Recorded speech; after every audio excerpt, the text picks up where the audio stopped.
the Consciousness Paradox. You're sitting in a quiet room, your mind buzzing with thoughts, emotions, and memories. You feel alive, aware of the world around you and the person you are. But then a question creeps into your mind, one that stops you in your tracks. How is it possible for your brain, a mass of neurons, electrical impulses, and chemical reactions, to produce something as rich, personal, and intangible as your conscious experience? How does matter, something you can touch and measure, give rise to consciousness, which you can only feel? This is the Consciousness Paradox, one of the greatest mysteries in philosophy, science, and even your own self-reflection. Think about it. Your brain is, at its core, a physical machine. It's made up of cells. Those cells are made up of molecules, and those molecules follow the unyielding laws of physics. Nothing about the movement of electrons or the firing of synapses seems to explain the vivid experience of tasting your favorite food, feeling joy, or even just being aware of your own existence. These sensations, thoughts, and feelings, what philosophers call qualia, don't seem to belong to the physical world. Yet, here they are. You're living them right now. The paradox is this: if your brain is purely a physical object operating under physical laws, how can it generate consciousness, something that feels so distinctly non-physical? And if consciousness is somehow separate from your brain, how does it interact with the physical world at all? You're caught between two impossible ideas, both of which feel equally unsatisfying. Let's explore the first possibility. Consciousness is entirely a product of the brain. This is the stance of many scientists and materialist philosophers. According to this view, your mind is like a computer program running on the hardware of your brain. Neurons fire, signals are transmitted, and somehow, out of this intricate dance, your subjective experience emerges. But here's the problem. No matter how much we study the brain, we can't find consciousness. We can map brain activity, pinpoint the regions that light up when you feel pain or see a beautiful sunset, but none of this tells us why those physical processes create the feeling of pain or beauty. There's an unbridgeable gap between the measurable activity of the brain and the unmeasurable richness of your inner life. Now consider the second possibility. Consciousness exists independently of the brain. Maybe it's something immaterial, like a soul or an energy that transcends the physical. This idea is ancient, found in spiritual traditions and philosophical systems across the world. It's comforting in a way. It suggests that your mind is more than just a biological machine, that there's something eternal about you. But this explanation has its own set of problems. If consciousness is separate from the brain, how does it interact with it? How do thoughts and emotions, which seem so tied to your physical brain, arise from something non-physical? And if your brain is damaged, why does your consciousness seem to change with it? This raises uncomfortable questions about how much of you is tied to your physical body. The Consciousness Paradox isn't just a philosophical puzzle. It's a reflection of the limits of human understanding. It forces you to confront the possibility that there are aspects of existence we simply aren't equipped to comprehend. After all, isn't it strange to use your conscious mind to try to understand consciousness? It's like trying to see your own eyes without a mirror. And yet, this paradox isn't just about philosophy or science. It's about you. It's about what it means to be alive, to experience the world, to know yourself. It challenges you to think about what you are at your core. Are you just a collection of neurons firing in a specific pattern, or are you something more, a being that transcends the material world? Perhaps the most unsettling truth of the consciousness paradox is that it doesn't have an answer, at least not yet. But maybe that's the point. Maybe consciousness isn't something to solve, but something to marvel at. The very fact that you can think about this paradox, that you can feel awe, curiosity, or even frustration as you grapple with it, is a testament to the profound mystery of your own existence. So, the next time you catch yourself lost in thought, wondering about the nature of your own awareness, remember this: you are the living embodiment of the consciousness paradox, a puzzle that is as beautiful as it is unsolvable. And in that mystery lies the wonder of being alive. The free will paradox. You stand at a crossroads staring down two divergent paths. The choice feels entirely yours to make: go left or right. But then a nagging question rises in your mind. Is this choice really yours, or is it the inevitable result of every prior experience, every thought, every genetic predisposition, every event that has ever shaped you? The paradox of free will strikes at the core of what it means to be human. If every action you take is caused by prior events, then how can you truly have free will? And if free will does exist, how does it fit into a universe governed by causality, where every effect has a cause? Think about your decision at the crossroads. You might feel free in the moment, believing you could choose either path. But what if that feeling of freedom is just an illusion?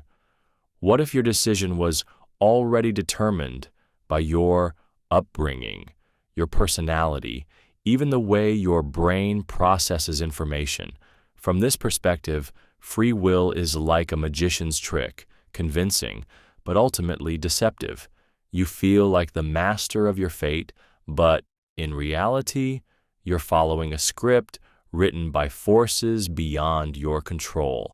This deterministic view, rooted in physics and neuroscience, suggests that everything in the universe, including your thoughts and actions, is the result of a chain reaction of cause and effect.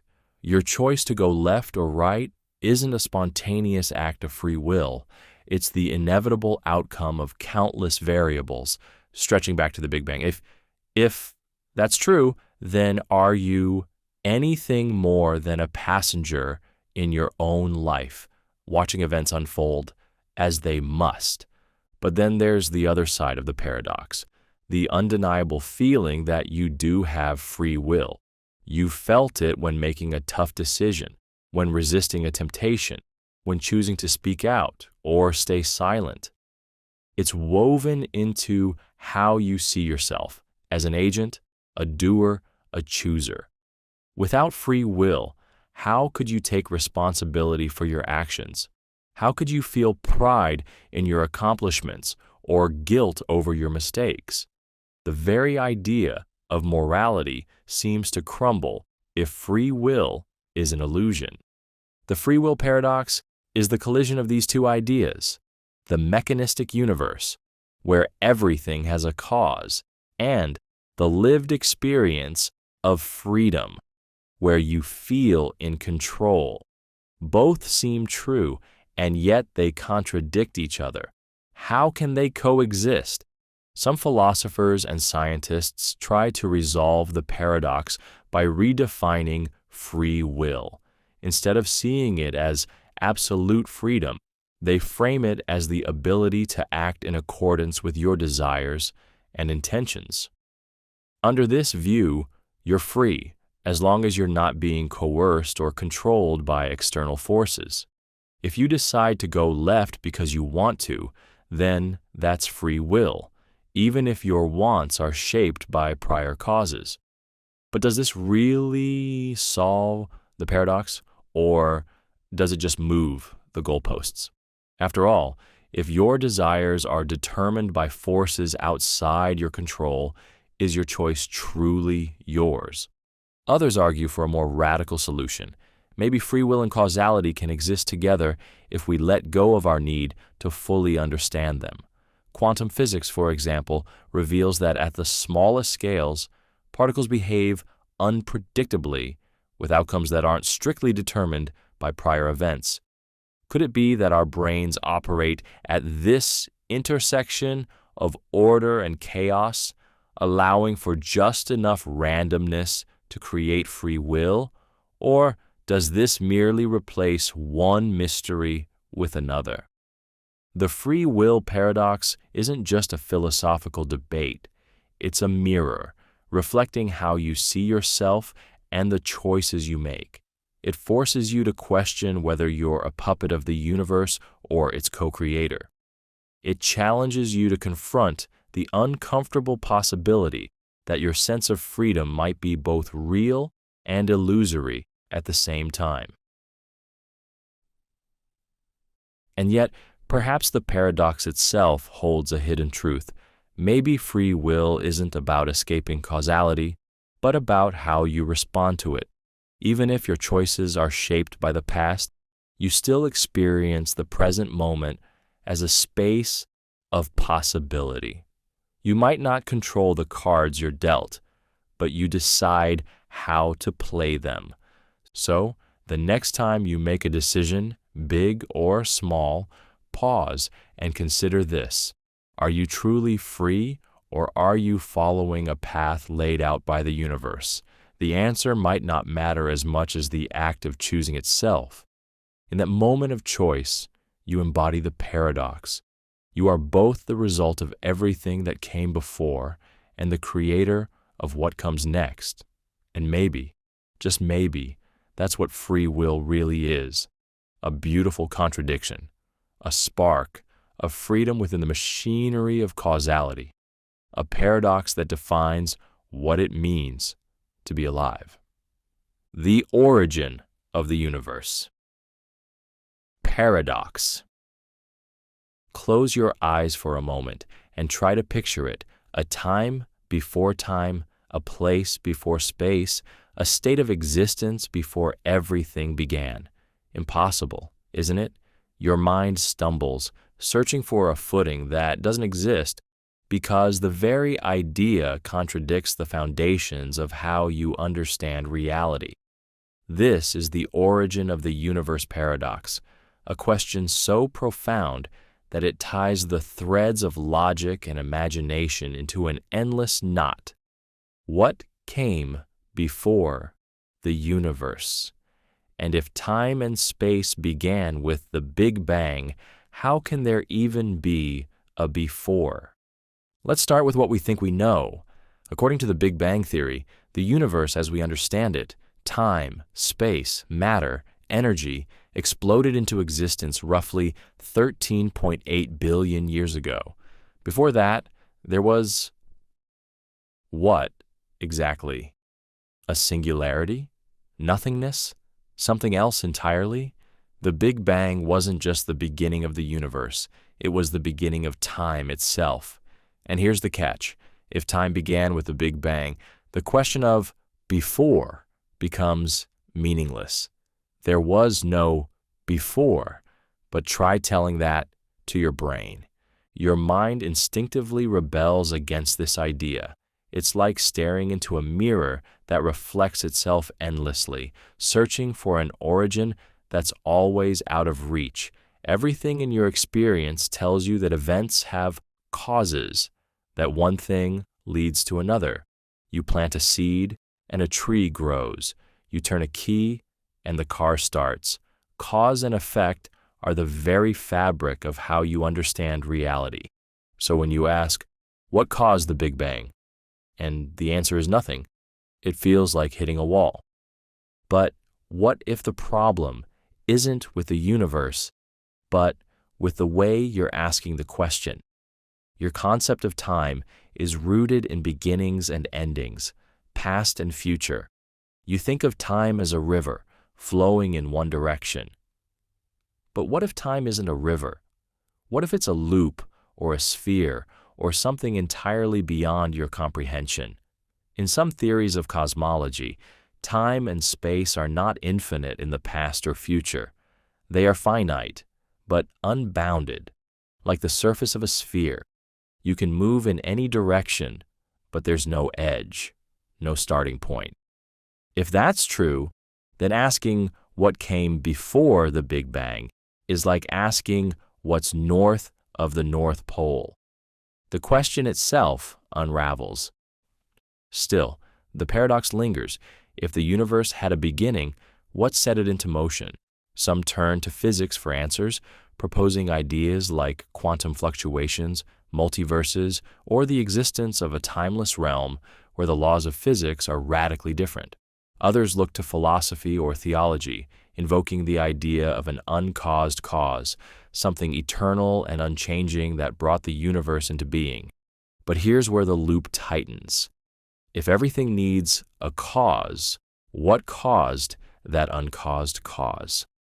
Whether you call it God, the multiverse, or some eternal principle, you're left with the same question. What came before? And then there's another possibility, one that's as unsettling as it is liberating. Maybe the universe has no ultimate explanation. Maybe existence is simply brute fact, something that just is. It's a possibility that forces you to confront the limits of human understanding.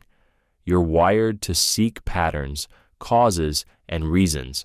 But what if the origin of the universe lies outside the grasp of those tools?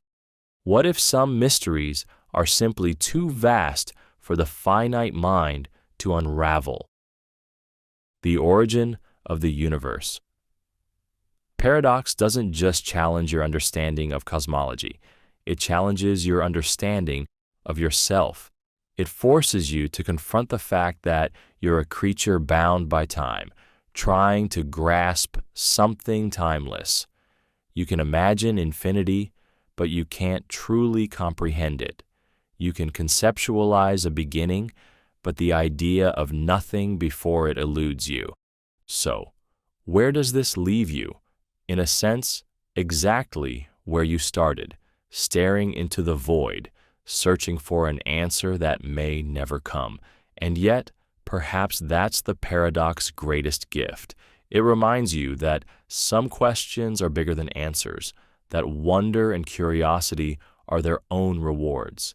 The fact that you can even ask, what came before the universe, is a testament to the vastness of your imagination, a tiny spark of inquiry in a universe filled with mystery. The next time you gaze at the stars, remember this: the question of the universe's origin may never be solved, but it's in asking, in wondering, that you connect with something far greater than yourself. The paradox is not a failure of understanding. It's an invitation to marvel at the sheer improbability of existence itself. The infinity paradox. You're standing at the edge of a vast desert, staring out at the endless horizon. No matter how far your eyes wander, the expanse stretches on, unreachable and unknowable. Now imagine walking forever, step after step, mile after mile, with no destination in sight, just infinite sand, infinite sky. The concept feels impossible, doesn't it? Yet this is the infinity paradox, the strange, ungraspable idea that something can have no limits, no end, no boundaries. Whether it's the universe, time, or numbers, infinity isn't just a concept. It's a confrontation with the limits of human understanding. Think about numbers. You've counted before, perhaps to pass the time, but no matter how high you count, you can always add one more. 1 billion, 1 trillion, 1 quadrillion. And then what? Numbers stretch on forever, a sequence without an endpoint. And yet, you can never hold infinity in your mind. You can picture a large number, a mind-bogglingly large number, but infinity isn't just big. It's beyond. It's everything, and it's nothing, all at once. Now turn your attention to space. Astronomers tell us the universe may be infinite, but how do you even begin to comprehend such a thing?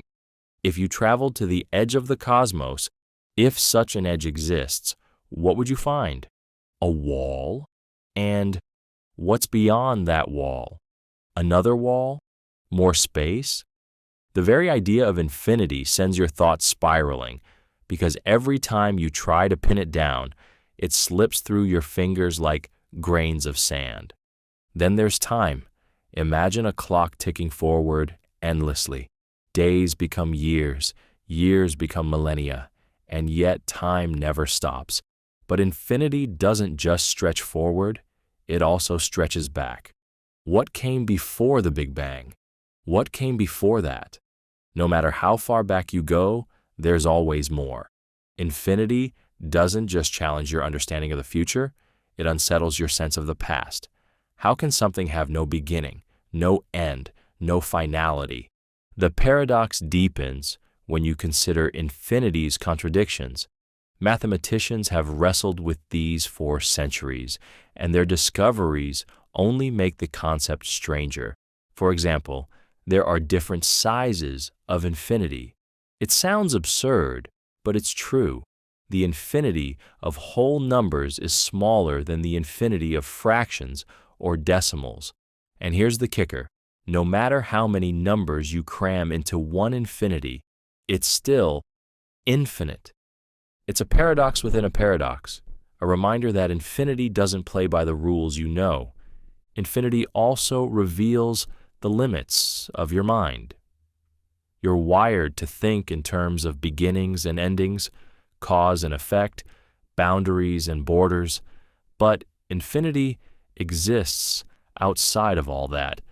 It's not something you can see or measure, it's something you can only grasp in fleeting glimpses. When you try to understand it, you end up chasing your own thoughts in endless loops, always coming back to the same unanswerable questions. And yet, infinity is everywhere. It's in the way you can always divide a piece of string into smaller and smaller pieces, never quite reaching the end.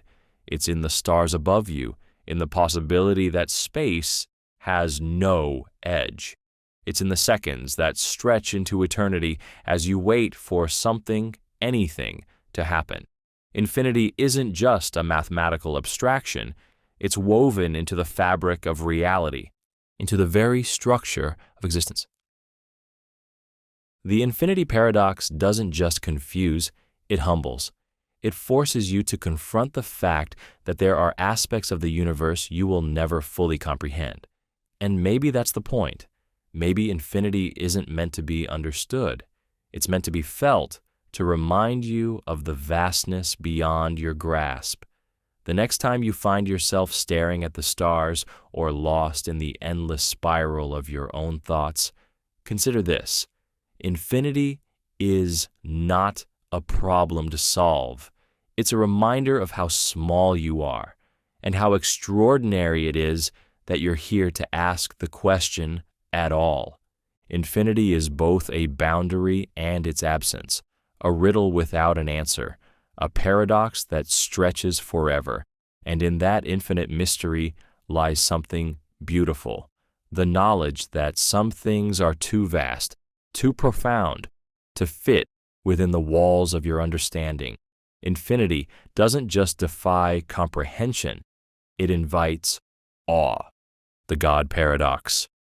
Close your eyes and imagine the entirety of existence, the vast universe, the stars, the planets, life itself. Now go one step further. Imagine the being said to have created it all, God, a being so immense, so powerful that nothing escapes its grasp. But then comes the question that twists your thoughts into a knot. If God created everything, who or what created God? How does a being exist without a beginning? How does something create itself? This is the God Paradox, a question as ancient as human thought, as perplexing as the universe itself. The paradox begins with a simple chain of logic. Everything you know has a cause. A tree grows from a seed, the seed comes from another tree, and so on. The universe, with its intricate laws and staggering complexity, seems no different. If it exists, it must have a cause. For many, That cause is God, a being outside of time and space, powerful enough to bring everything into existence. But if everything must have a cause, doesn't that rule apply to God? If God exists, who caused God?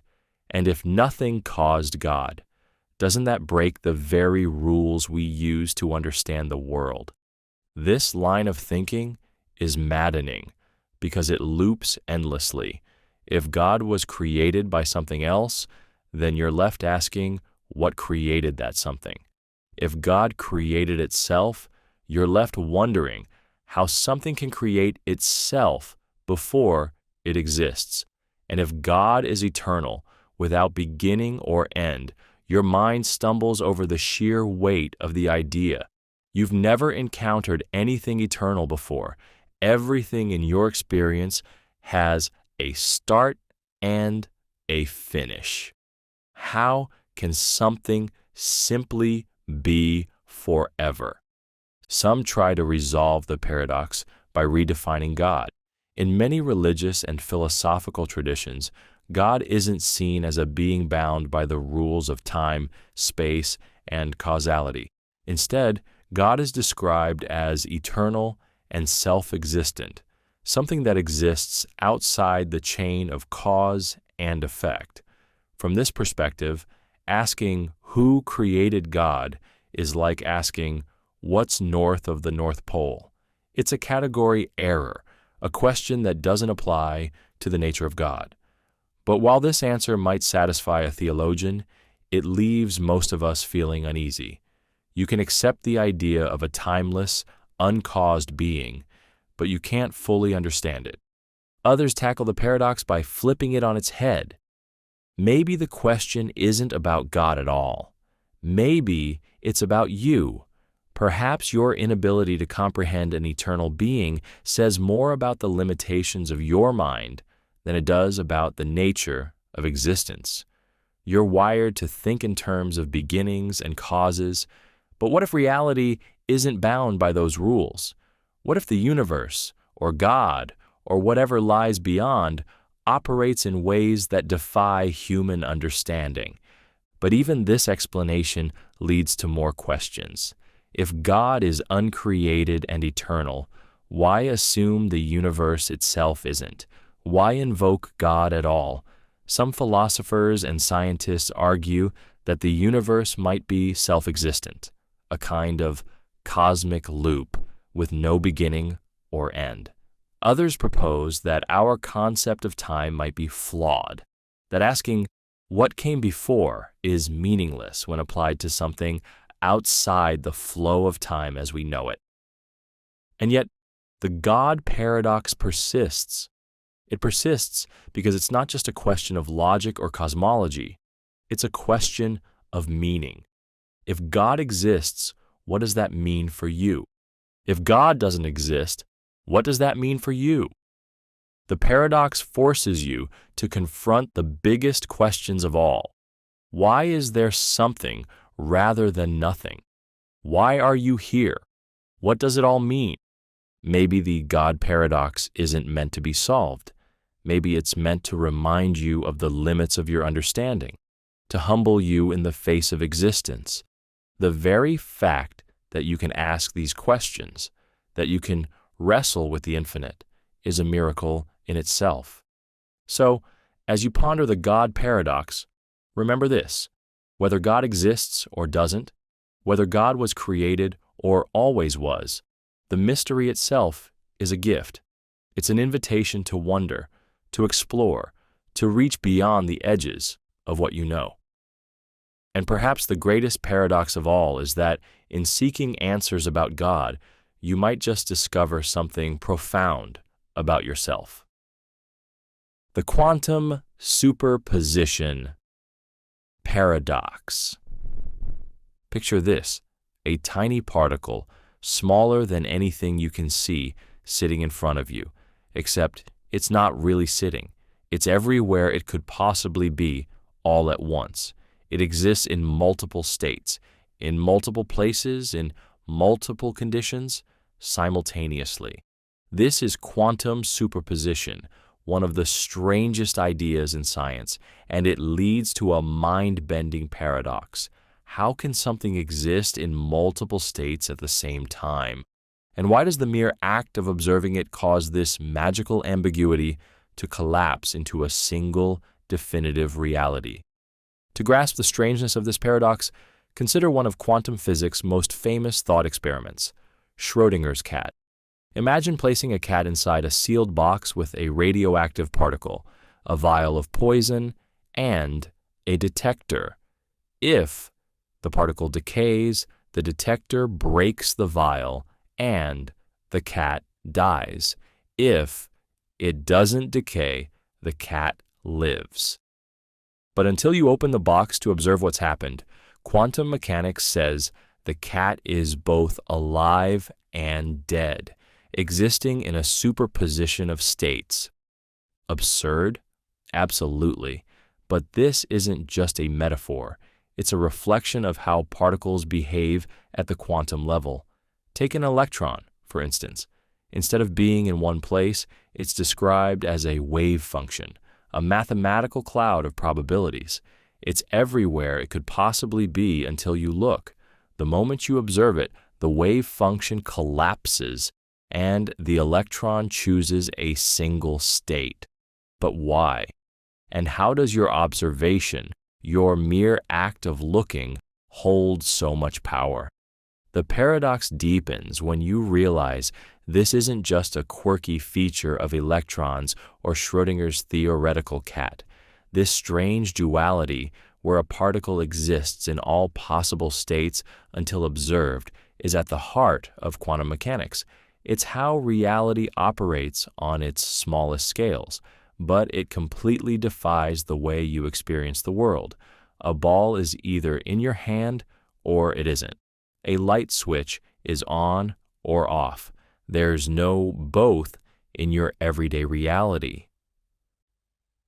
What makes quantum superposition even more baffling is the role of observation. In classical physics, objects exist whether or not you're looking at them. A tree in the forest is still there, even if no one sees it fall. But in the quantum world, observation changes everything. When you measure a particle, you force it to decide on a single state. Before that, it exists in a realm of possibility, an in-between world that makes no sense within the framework of your everyday experience. This leads to uncomfortable questions. What does it mean to observe something? Does it require a human mind, a conscious observer, or is it enough for a particle to interact with another particle? The answers remain elusive, and the implications are profound. If observation plays such a pivotal role in shaping reality, then what exactly is reality? Is the universe itself a kind of quantum wave function, collapsing into existence because we're here to see it? Some scientists and philosophers propose solutions to the paradox, but none are fully satisfying. The Copenhagen interpretation says the wave function's collapse is just a fundamental part of quantum mechanics, a mystery we must accept. Others, like the many worlds interpretation, argue that the wave function never collapses. Instead, every possible outcome happens in its own parallel universe. In one universe, Schrödinger's cat lives. In another, it dies. You just happen to exist in the version where the outcome aligns with your observation. But does this solve the paradox, or does it create new ones? If there are infinite parallel universes, how do they interact? And if the wave function doesn't collapse, why do we experience a single, coherent reality? The quantum superposition. Paradox isn't just a scientific puzzle, it's a philosophical one. It forces you to confront the limits of your understanding, the strange rules that govern the universe, and the unsettling idea that your perception of reality might shape its very fabric. So, What does this mean for you? It means the world isn't as solid or predictable as it seems. It means there are layers of reality you can't see, layers that don't obey the logic of cause and effect, here and there, now and then. And it means that your act of observing, of simply being aware, is deeply intertwined with the universe's unfolding story. The next time you look at the world around you, remember this: what you see is just one version of reality, a fleeting moment in an endless sea of possibilities. The quantum superposition paradox reminds you that the universe is far stranger, far more mysterious, and far more beautiful than you could ever imagine. And in that mystery lies the wonder of existence itself. The Fermi Paradox. You look up at the night sky, a vast canvas of stars stretching endlessly in every direction. Each tiny point of light represents a sun, and around many of those suns, planets orbit, some of which could be just like Earth. With billions of stars in our galaxy alone, and trillions of galaxies beyond, the math seems clear. Intelligent life must be out there, somewhere. So why haven't we heard from them? Why is the universe so deafeningly silent? This is the Fermi Paradox, a haunting question that forces you to confront the unsettling possibility that we might be utterly, completely alone, or that something far more ominous is at play. The paradox begins with numbers. Our galaxy, the Milky Way, contains around 100 billion stars, many of which have planets in the so-called habitable zone, where conditions could support life. If even a tiny fraction of those planets harbor intelligent civilizations, there should be millions of advanced species out there. With the universe being over 13 billion years old, many of these civilizations would have had ample time to develop technologies far beyond our own, perhaps even capable of colonizing the galaxy or signaling their presence across the cosmos. And yet, as far as we can tell, there's nothing, no signals, no evidence, just silence. This silence is what makes the Fermi Paradox so unsettling. If the conditions for life are so widespread, where is everybody? Are we truly alone in the vastness of space, the only conscious beings in a universe brimming with potential? Or is the quiet a clue, a warning, that something is keeping intelligent life hidden? Or worse, wiping it out? One possible answer is that intelligent life is extraordinarily rare. Maybe we're a cosmic fluke, the result of an improbable chain of events that came together just right. Life might require such specific conditions that even in a universe filled with stars and planets, we're the only ones who made it this far. The silence in this case isn't mysterious. It's the sound of an empty universe, vast and indifferent. But another explanation is far more chilling. What if intelligent civilizations do arise only to destroy themselves before they can reach out to the stars? This idea, known as the Great Filter, suggests that somewhere along the path from single-celled organisms to advanced spacefaring societies, there's a near impossible barrier, something so catastrophic that most civilizations never make it past. Maybe it's the development of destructive technologies like nuclear weapons or climate-altering industries that inevitably lead to extinction. If the Great Filter is ahead of us, then we're staring down the barrel of our own destruction. There's also the possibility that intelligent civilizations are out there but deliberately avoiding contact. Maybe they're observing us, like scientists watching a colony of ants, waiting for us to develop further, or to prove we're worth talking to.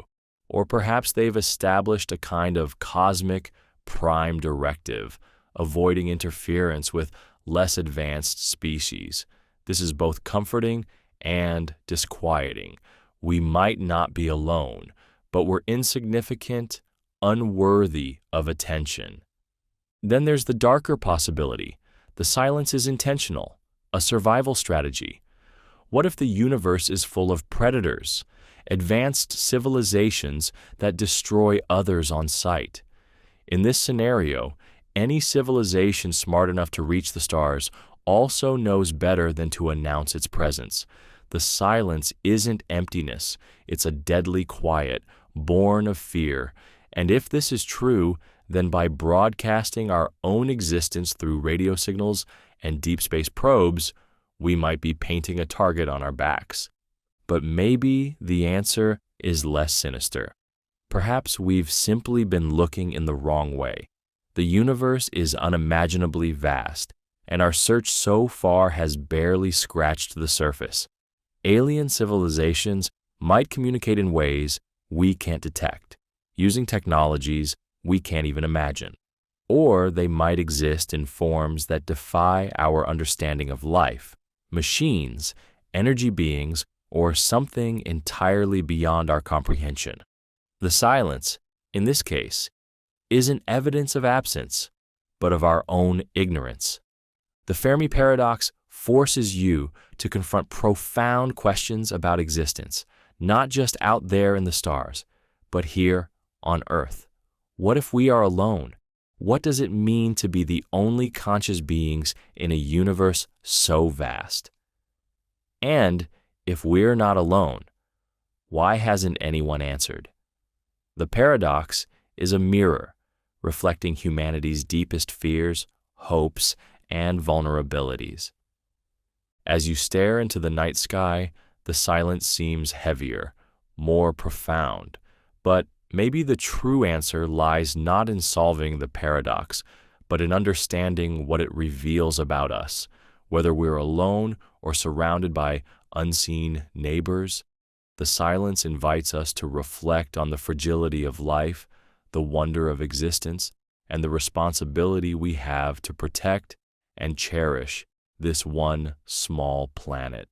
Because whether we're a singular miracle or part of a vast hidden community, one thing is certain: the universe is watching, and the silence holds secrets we've yet to uncover. The time travel paradox. Imagine stepping into a time machine. You pull a lever, and in an instant, the world around you shifts. Buildings disappear, landscapes transform, and you're no longer in the present. You've gone back in time to a moment decades before you were born. The thrill of possibility surges through you, but then a darker thought creeps in. What happens if you change something? What if, by your actions, the future, your present, ceases to exist? This is the time travel paradox, a conceptual labyrinth that turns the very fabric of reality into a tangled web of contradictions. Consider the grandfather paradox, one of the most famous dilemmas in time travel. You travel back to a time before your grandfather had children. For reasons you can't explain, even to yourself, you interfere in a way that prevents him from meeting your grandmother. The consequences are immediate and chilling. If your grandfather never meets your grandmother, your parent is never born, and neither are you. But if you were never born, how could you have traveled back in time to interfere in the first place? You've created a loop of impossibility, a paradox where cause and effect collapse into chaos. It's not just the grandfather paradox that complicates time travel. The butterfly effect poses an even subtler problem. Imagine you go back in time and make a tiny, seemingly insignificant change, stepping on an insect, moving a rock, or saying a single word to someone. That small change ripples outward, altering events in ways you can't predict. A butterfly flaps its wings, and the weather shifts halfway across the world. The tiniest act could snowball into a reality unrecognizable from the one you left behind? Would you even recognize the future you return to? Or would you have erased everything you once knew? The paradox doesn't stop there. Some theories of time travel suggest that the past is immutable, fixed in place no matter what you do. This idea, known as the Novikov self-consistency principle, argues that any attempt to change the past would simply fail, or paradoxically become the very thing that ensures the present unfolds as it does. In this view, if you traveled back to stop your grandfather from meeting your grandmother, something would inevitably stop you. Maybe you'd accidentally ensure their meeting instead, becoming a part of the very story you tried to rewrite. Time, it seems, might defend itself. But what if time doesn't defend itself? What if changes to the past create entirely new timelines, splitting reality into countless parallel universes? In this many worlds interpretation, your actions in the past wouldn't alter your original timeline, but would instead spawn a new one. You could prevent your own birth, but you'd still exist in the timeline you came from. The paradox, in this case, isn't a contradiction. It's an explosion of possibilities, a universe fracturing into infinite branches. And yet, even this solution raises unsettling questions. If every action spawns a new timeline, what happens to the original? Do timelines multiply endlessly, creating infinite versions of reality? And what happens to you, the traveler? Are you tethered to your original timeline, or are you forever adrift, a wanderer lost in an infinite multiverse? The time travel paradox also challenges the very nature of time itself. Is it linear, a straight arrow moving from past to future, or is it something more fluid, a loop, a web, or an ever-present now? If time travel is possible, does it mean the past and future already exist, frozen in place, waiting for you to visit? And if they already exist, what does that say about free will? Are you truly making choices, or are you just playing out a script written across the ages? This paradox isn't just a theoretical puzzle. It's a reflection of your deepest fears and desires. Time travel is seductive because it offers the ultimate escape, undoing mistakes, reliving cherished moments, or glimpsing a better future. But it's also terrifying because it confronts you with the fragility of reality and the unintended consequences of your actions. What if you could rewrite the past, but lose yourself in the process? As you step out of the time machine, whether real or imagined, you're left with more questions than answers. Could you change the past without unraveling reality? Or is time travel a trap, a paradox waiting to pull you into its tangled depths? Maybe the real lesson of the time travel paradox is this: time is precious precisely because it flows in one direction. You can't go back. You can't skip ahead. You can only live in this moment, shaping the future with the choices you make now. And perhaps that's the greatest paradox of all. While the idea of time travel sparks endless wonder, the true miracle is the time you already have, the hard problem of consciousness. Close your eyes for a moment and feel the world around you, not just the sounds, sights, and textures, but you, the one experiencing it all. You're not just a machine processing information, you feel it. The warmth of sunlight, the taste of chocolate, the sharp sting of heartbreak, all these are more than just biological processes. They're deeply personal, vividly subjective experiences. But here's the question that stops us in our tracks. Why? Why does it feel like something to be alive?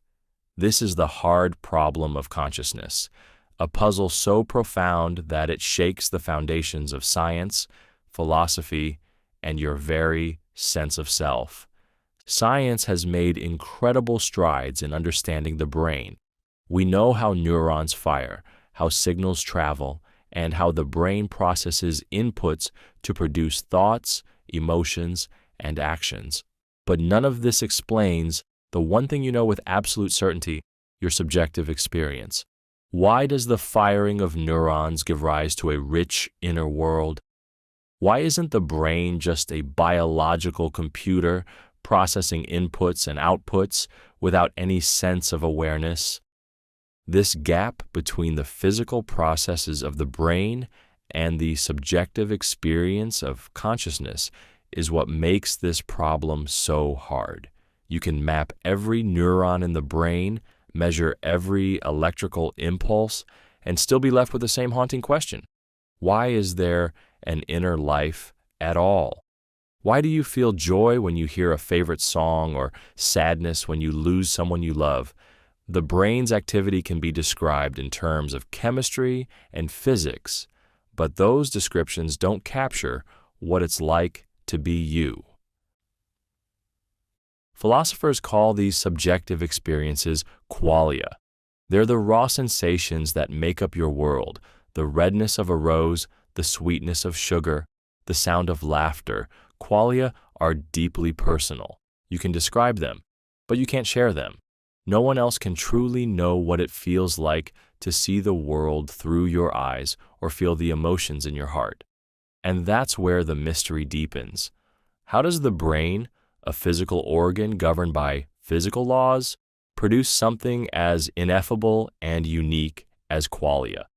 Some argue that consciousness is an emergent property, arising naturally from the complexity of the brain. Just as individual water molecules don't have wetness, but a collection of them does, consciousness might emerge from the vast network of neurons firing in unison. But this explanation feels incomplete. It tells you how consciousness might arise, but not why it feels the way it does. Wetness can be understood as a physical property, but subjective experience remains stubbornly outside the reach of physical explanation. Others suggest that consciousness might not be reducible to the brain at all. Perhaps it's a fundamental property of the universe, like space, time, or gravity. This idea, known as panpsychism, proposes that consciousness is woven into the very fabric of reality, existing even in the simplest particles. If this is true, then your consciousness isn't something your brain creates. It's something your brain channels, like a radio picking up a signal. But even this leaves questions unanswered. If consciousness is everywhere, why does it feel so uniquely yours? The hard problem of consciousness also challenges the way we think about science itself. Science relies on objective observation and measurement, but consciousness is inherently subjective. You can't step outside your own mind to study it from the outside, and no one else can access your inner world to verify what you experience. How can you study something that can't be directly observed? And yet, consciousness is the one thing you can be absolutely certain of. Descartes famously said, "I think, therefore I am," capturing the undeniable truth that you exist as a thinking, experiencing being. But beyond that, certainty crumbles. You don't know how you exist, or why, or what it even means to have this strange, ineffable thing called consciousness. Perhaps the most unsettling aspect of the hard problem is that it might not have a solution. Consciousness could be something we're simply incapable of fully understanding, like trying to explain color to someone who's been blind from birth. The very tools we use to investigate the world, reason, logic, and observation, are products of consciousness itself, creating an infinite loop of inquiry that always leads back to where it started. But maybe the lack of an answer isn't a failure. Maybe it's a gift. The hard problem of consciousness forces you to confront the miracle of your own existence, the sheer improbability of being a conscious being in a vast, indifferent universe. It invites you to marvel at the richness of life, the beauty of qualia, and the profound mystery of what it means to be. So, as you sit here, feeling the weight of this paradox, remember this: you don't need to solve the hard problem of consciousness to appreciate its wonder.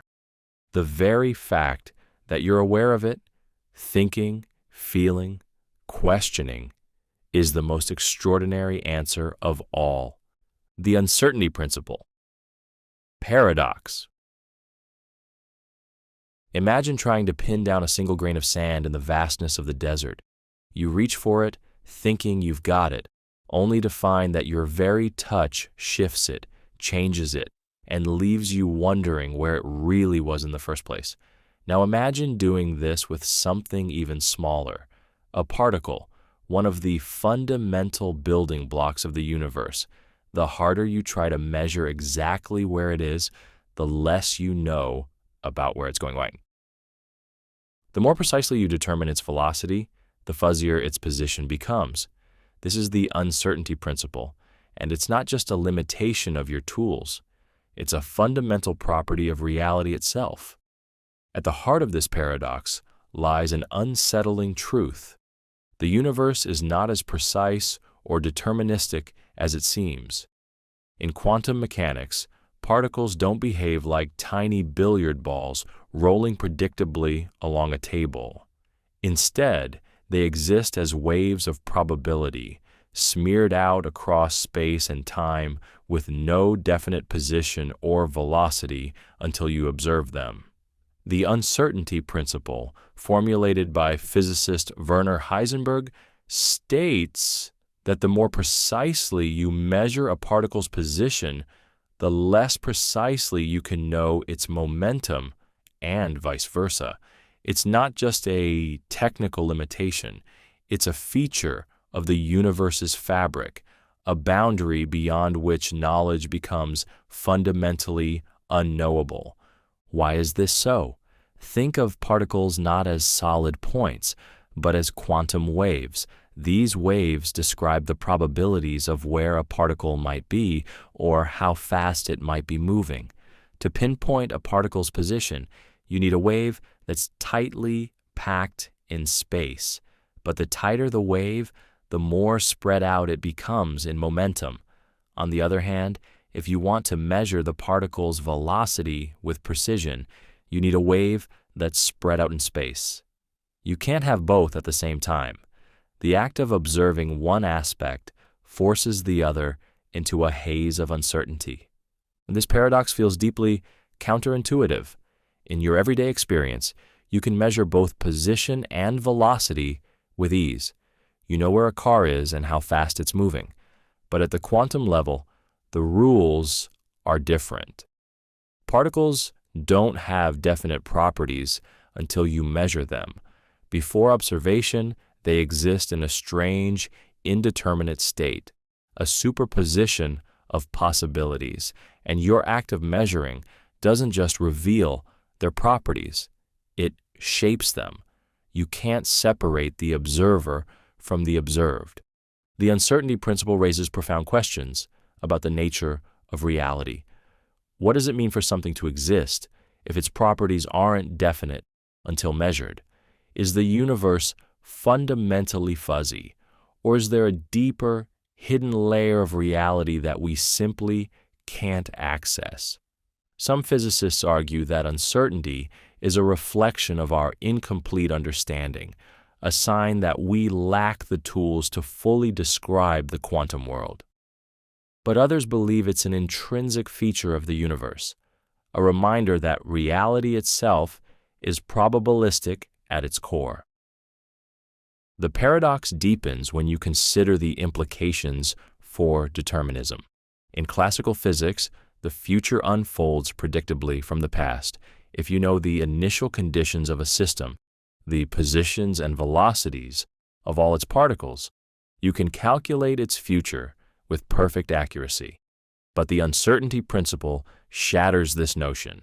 If you can't measure initial conditions with precision, you can't predict the future with certainty. The universe, it turns out, is not a clockwork machine, but a dance of probabilities, where outcomes are shaped by chance as much as by cause and effect. And yet, the uncertainty principle isn't just a barrier to knowledge. It's also a source of wonder. It reveals a universe that is dynamic, unpredictable, and deeply interconnected. It's the reason particles can tunnel through barriers, appear in multiple places at once, and behave in ways that defy intuition. Without uncertainty, the quantum world would lose much of its magic, and the universe as we know it, including life itself, might not exist. But perhaps the most profound aspect of the uncertainty principle is what it teaches us about observation. In the quantum world, to observe is to interact, to influence, to change. Your act of looking doesn't just reveal reality, it helps create it. This challenges the very idea of objectivity, blurring the line between the observer and the observed. You're not just a passive spectator in the universe, you're an active participant in its unfolding story.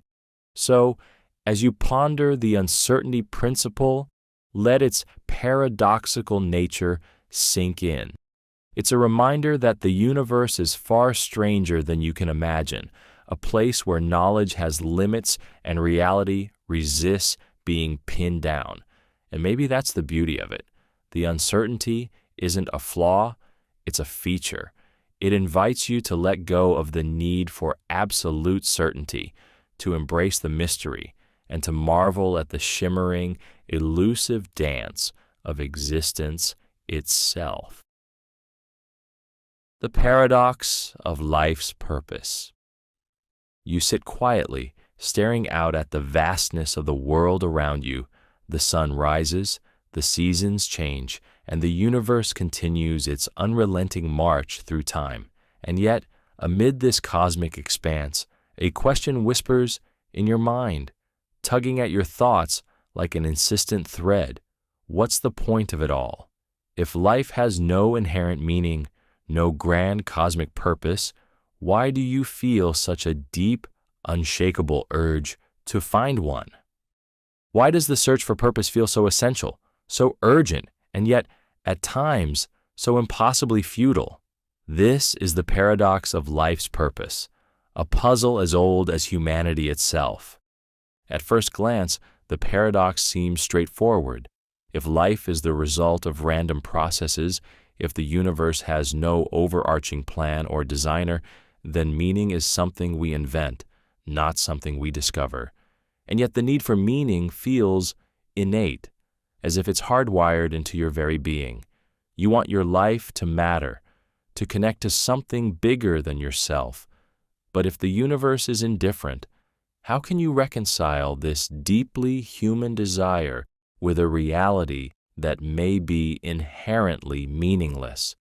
For some, the answer lies in religion or spirituality. These frameworks provide a ready-made purpose. Life is part of a divine plan, a story written by something greater than you. But even here, the paradox persists. If purpose comes from an external source, God, the universe, fate, are you truly free to shape your own meaning? And if that external source doesn't exist, does the entire foundation of purpose collapse? Others turn to philosophy for answers, only to find that the paradox deepens. Existentialist thinkers like Jean-Paul Sartre argue that life has no inherent meaning, but this isn't a cause for despair. Instead, it's a call to action. You're free to create your own purpose. The burden and the beauty of existence lie in this freedom, but this solution raises its own questions. If purpose is something you invent, does it have any lasting significance? Or is it as fleeting and fragile as the life that creates it? Even science, which seeks to explain the mechanisms of life, struggles to address its meaning. Evolution tells you why you exist, to survive, to reproduce, but these explanations feel cold and unsatisfying. You aren't just a machine following biological imperatives. You feel, dream, and yearn for something more. Science can tell you how life came to be, but it can't tell you why it feels so profoundly meaningful, or why the lack of meaning is so deeply unsettling. The paradox becomes even more personal when you consider how much of your life is spent chasing purpose. You pursue careers, relationships, achievements, and passions, hoping they'll give your life direction. And yet, every time you grasp one goal, another appears on the horizon. The search for purpose is endless, a journey without a destination. Why does it feel so necessary to find meaning, even when it seems elusive or impossible? Perhaps the answer lies in the paradox itself. The search for purpose isn't something to solve, but something to live. The act of seeking, questioning, and striving is what gives life its richness and depth. If life had a preordained meaning, there would be no need for discovery, no space for creativity, no reason to ask, why? The paradox forces you to confront the tension between a universe that may be indifferent and a mind that refuses to accept indifference. It's in this tension that life's most profound moments are born. The paradox of life's purpose also invites you to reflect on what meaning truly is. Is it something grand and eternal, or can it be found in the smallest moments? A kind word, a shared laugh, the beauty of a sunset? Maybe the purpose of life isn't a single, universal answer, but a collection of individual meanings, stitched together by the experiences and connections that make your life uniquely yours. So, as you sit with this paradox, let it challenge you.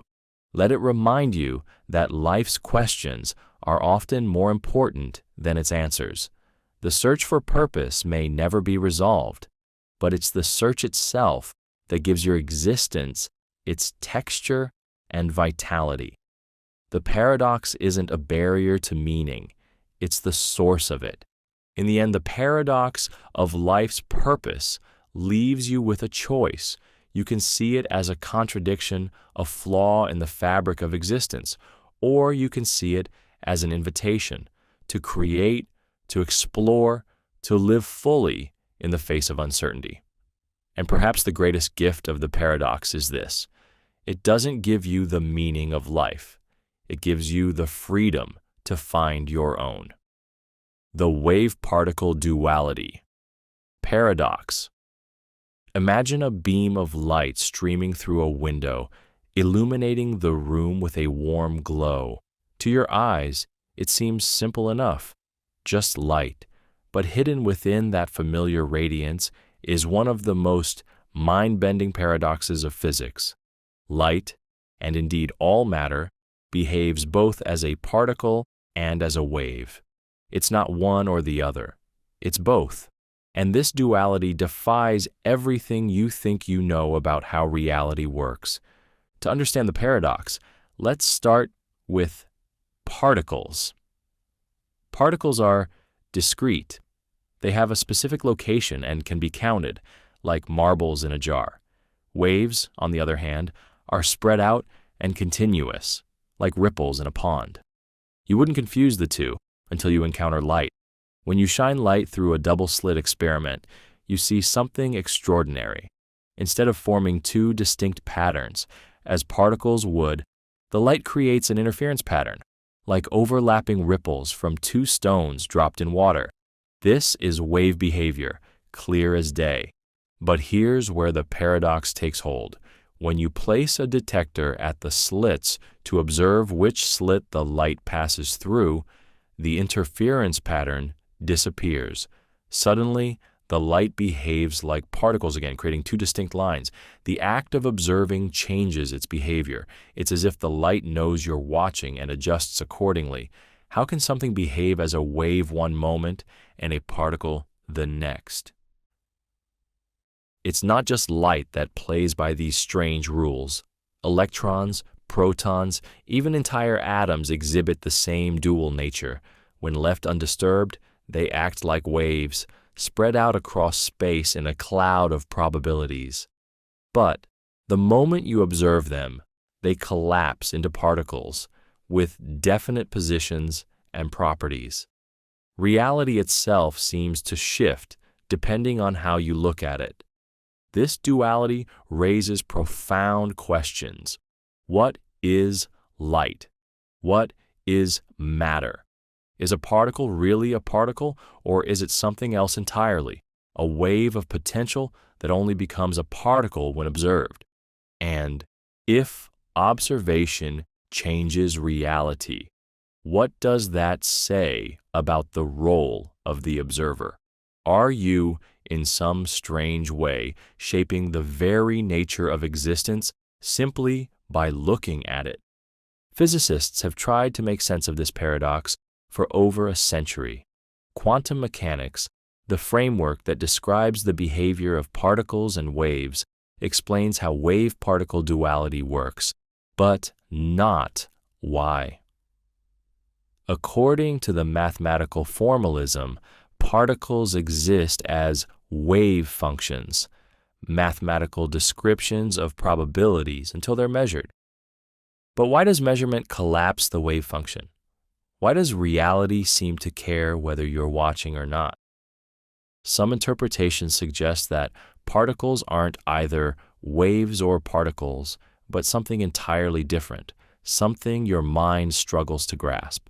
Others, like the many worlds interpretation, argue that every possible outcome of a wave function happens, but in separate, parallel universes.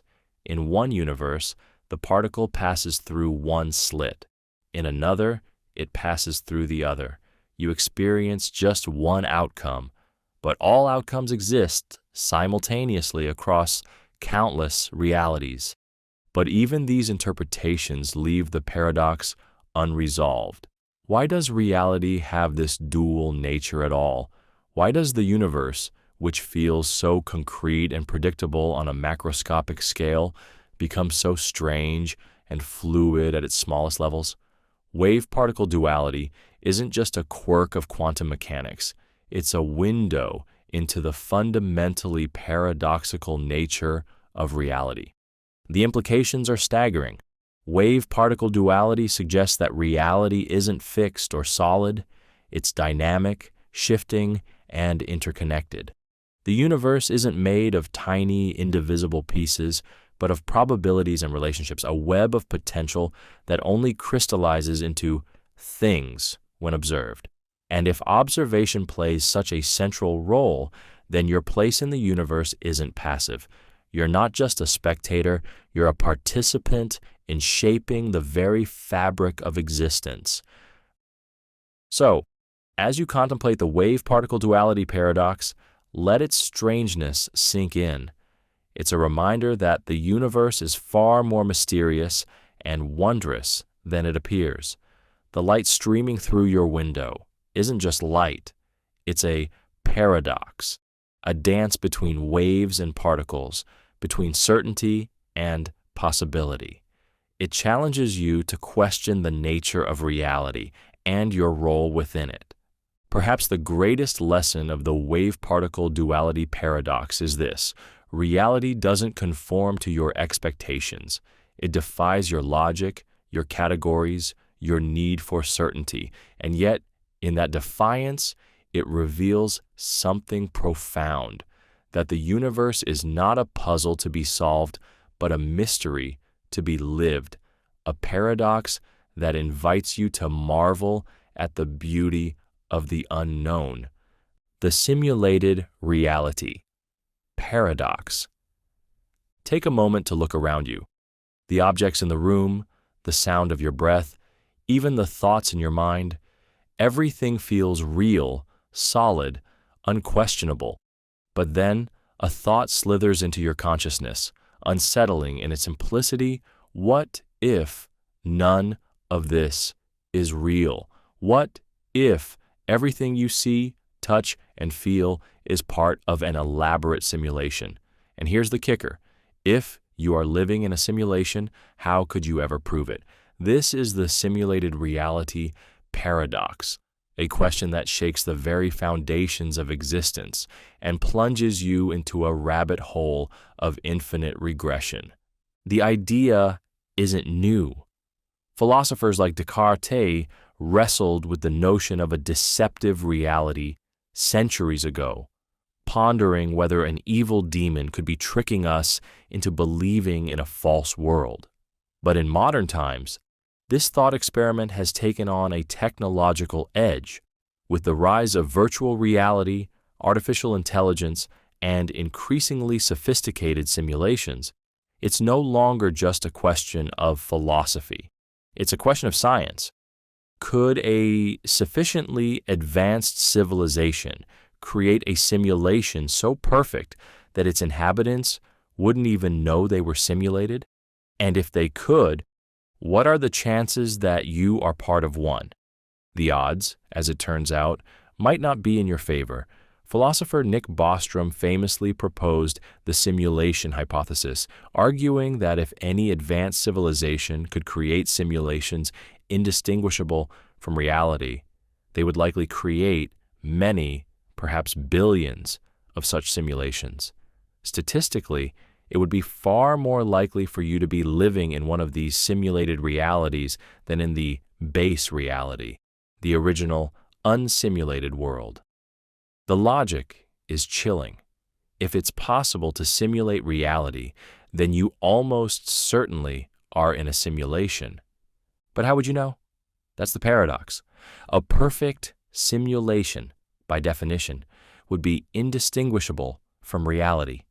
Every sensation, every memory, every law of physics would feel authentic. Even your doubts about the simulation could be part of the simulation itself. Trying to prove you're in a simulation would be like a character in a video game trying to see the player behind the screen.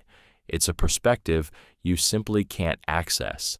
And yet, there are cracks in the facade, tiny glitches that make you wonder. The strangeness of quantum mechanics, with its probabilistic nature and observer effects, feels eerily like the behavior of a computer program running simulations.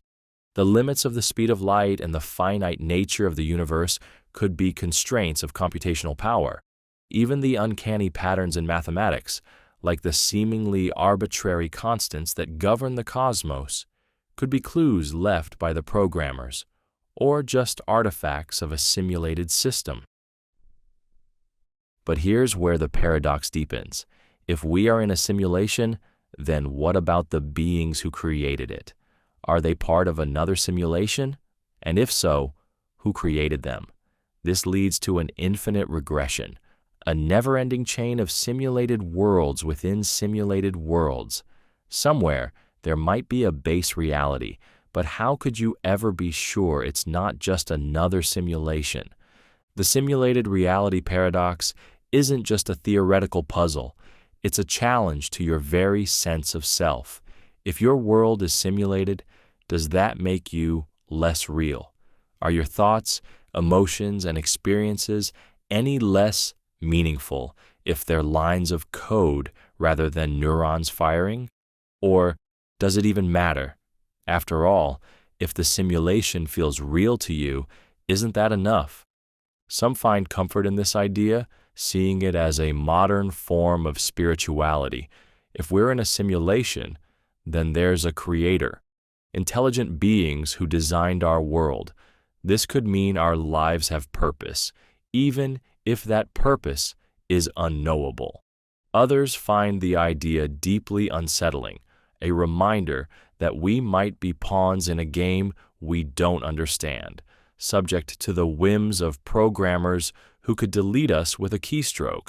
But perhaps the paradox is more about perspective than proof. Whether you're in a simulation or not, the world you experience is your reality. The relationships you build, the beauty you witness, the choices you make, all of these are real to you. no matter their ultimate origin. The paradox invites you to embrace the mystery, to live fully within a reality that might be simulated, but is no less meaningful for it. So, the next time you wonder if your world is real, let the simulated reality paradox remind you of something profound. Reality, simulated or not, is what you make of it. And perhaps the greatest gift of the paradox is this. In a universe that might be programmed, your experience is the only thing that truly belongs to you. Whether it's code or cosmic truth, it's your story, your reality, and that makes it real enough. The Nothingness Paradox. Close your eyes and imagine nothing, not darkness, not emptiness, just pure, absolute nothingness. No space, no time, no matter, no energy. It's an impossible task because your mind is wired to think in terms of something. Yet the question remains, if once there was truly nothing, how did something, our universe, existence itself, come to be? This is the Nothingness Paradox, a riddle that challenges the very fabric of reason and shakes the foundations of how you understand reality. At first glance, the paradox seems straightforward. From nothing, nothing comes. It's a principle as old as philosophy itself, championed by thinkers like Parmenides, who argued that non-existence cannot produce existence. And yet, here you are. The universe exists, brimming with stars, planets, and life. Somehow, the impossible happened. But how? Did something always exist, or did the universe emerge from nothing? Either answer feels unsatisfying, leaving you trapped in the paradox. If something has always existed, the concept of a beginning dissolves. Time stretches infinitely backward, an eternal thread with no starting point. But this creates its own set of problems. How can something exist without a cause? How can there be no ultimate origin? Your mind craves an explanation, a reason for why things are the way they are, but infinity offers none. Instead, it loops endlessly, leaving you to wrestle with the unsettling possibility that there may be no beginning, just existence, uncaused and eternal. On the other hand, if the universe truly came from nothing, the paradox intensifies. How can nothingness, devoid of energy, matter, or even potential, give rise to something as vast and intricate as the cosmos? The laws of physics as you know them demand a cause for every effect. But in this case, there was no cause, just a sudden, inexplicable leap from non-existence to existence. The universe, it seems, broke its own rules to bring itself into being. Modern science offers theories, but they only deepen the mystery. The Big Bang Theory describes the universe's expansion from an unimaginably dense point, but it says nothing about what caused it or what came before. Quantum mechanics suggests that particles can spontaneously appear and disappear in a vacuum, seemingly emerging from nothing. But even a quantum vacuum isn't truly nothing. It's a seething field of energy governed by physical laws. Where did those laws come from? Why do they exist at all? Some physicists propose that the universe could have arisen from quantum fluctuations in a kind of meta-nothingness, a realm beyond space and time. Others suggest the universe might be a mathematical structure, existing not because it was created, but because it simply must exist, like the truths of mathematics themselves. These ideas are fascinating, but they push the question further back. Where did the meta-nothingness or mathematical inevitability come from? The paradox doesn't disappear. It just shifts. Philosophy, too, grapples with the nothingness paradox. Some thinkers argue that the very concept of nothing is flawed. To speak of nothing is to make it something, a concept, an idea, a placeholder in your mind.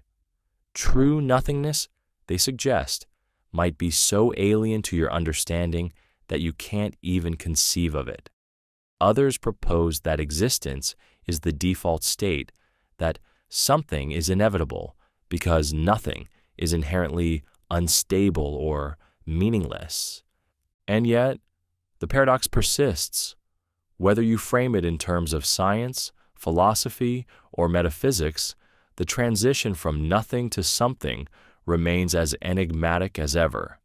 It's a question that defies easy answers, that pushes you to the edge of what you can know and leaves you staring into the void. But perhaps the paradox isn't meant to be solved. Maybe it's a reminder of the profound mystery of existence, a mystery that you're a part of, even if you can't fully understand it. After all, the fact that you're here, pondering the nature of nothingness, is extraordinary in itself. The paradox invites you to marvel at the sheer improbability of being, to see the universe not as a problem to decode, but as a wonder to experience. So, as you sit with the Nothingness Paradox, let it open your mind to the vastness of the unknown. Whether the universe came from nothing or has always been, the simple fact that it is, that you are, should be enough to leave you awestruck. The paradox doesn't diminish existence. It magnifies it, showing you that even the simplest question, why is there something rather than nothing, contains a depth and beauty that will never be exhausted. And maybe that's the point. The transition from nothing to something isn't just a mystery. It's the ultimate gift, a doorway to wonder, a paradox that breathes life into the very act of asking why.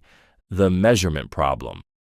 Picture a tiny particle, so small you can't see it, existing in a strange, blurry state. It's not here or there. It's everywhere it could possibly be, a swirling cloud of probabilities. But the moment you try to measure it, everything changes. The cloud collapses, the particle chooses a definite state, and the act of observing seems to alter the very nature of reality itself. This is the measurement problem, one of the most perplexing mysteries in quantum mechanics. It doesn't just challenge your understanding of the universe, it blurs the boundary between reality and perception, raising the unsettling question: does the universe exist as it is, or only as you observe it? At the heart of the measurement problem lies the quantum wave function, a mathematical tool that describes the probabilities of where a particle might be, how fast it's moving, or what state it's in. Before you measure it, the particle exists in superposition, a strange state where all possibilities coexist. But the instant you measure it, the wave function collapses, and the particle locks into a single outcome. Why does this happen? Why does the act of measurement seem to choose reality? This paradox forces you to rethink the very nature of observation. In classical physics, observing something doesn't change its state. A tree in a forest exists whether or not anyone is there to see it. But in the quantum world, observation isn't passive, it's interactive. When you measure a particle, you're not just observing it, you're participating in its existence, forcing it to decide on a definite state. It's as if reality itself responds to your gaze. The implications are profound and unsettling. If particles only choose a state when observed, what does that say about the universe when no one is looking? Is the moon there when you're not observing it? Does reality exist independently of observation, or is it fundamentally tied to the act of being perceived? Physicists and philosophers have proposed various interpretations to make sense of the measurement problem, but none are fully satisfying. The Copenhagen interpretation, one of the earliest and most widely taught, suggests that the wave function's collapse is an intrinsic part of quantum mechanics. Reality, it claims, is probabilistic until you measure it. But this raises more questions than it answers. What exactly constitutes a measurement? Does it require a conscious observer, or is any interaction enough to collapse the wave function? Other interpretations take the mystery even further. The many worlds interpretation argues that the wave function never collapses. Instead, every possible outcome of a measurement occurs, but in separate, parallel universes. When you measure the particle, you see one result, but countless other versions of you exist in alternate realities, observing all the other possibilities. It's a seductive idea, but it replaces the collapse mystery with an even stranger one. If every possibility happens, why do you experience only one? Then there's the relational interpretation, which suggests that the state of a quantum system isn't absolute, but depends on its relationship to the observer. In this view, reality isn't a fixed objective thing, it's fluid, changing based on interactions. What's real for you might not be real for someone else, and the universe becomes a web of relationships rather than a collection of independent objects. The measurement problem also invites deeper philosophical questions. If observation changes reality, does that mean the observer plays a fundamental role in shaping the universe? Are you not just a passive bystander, but an active participant in the unfolding story of existence? And if reality depends on observation, what does that say about your perception of the world? Is everything you experience a construct, a product of the act of observing?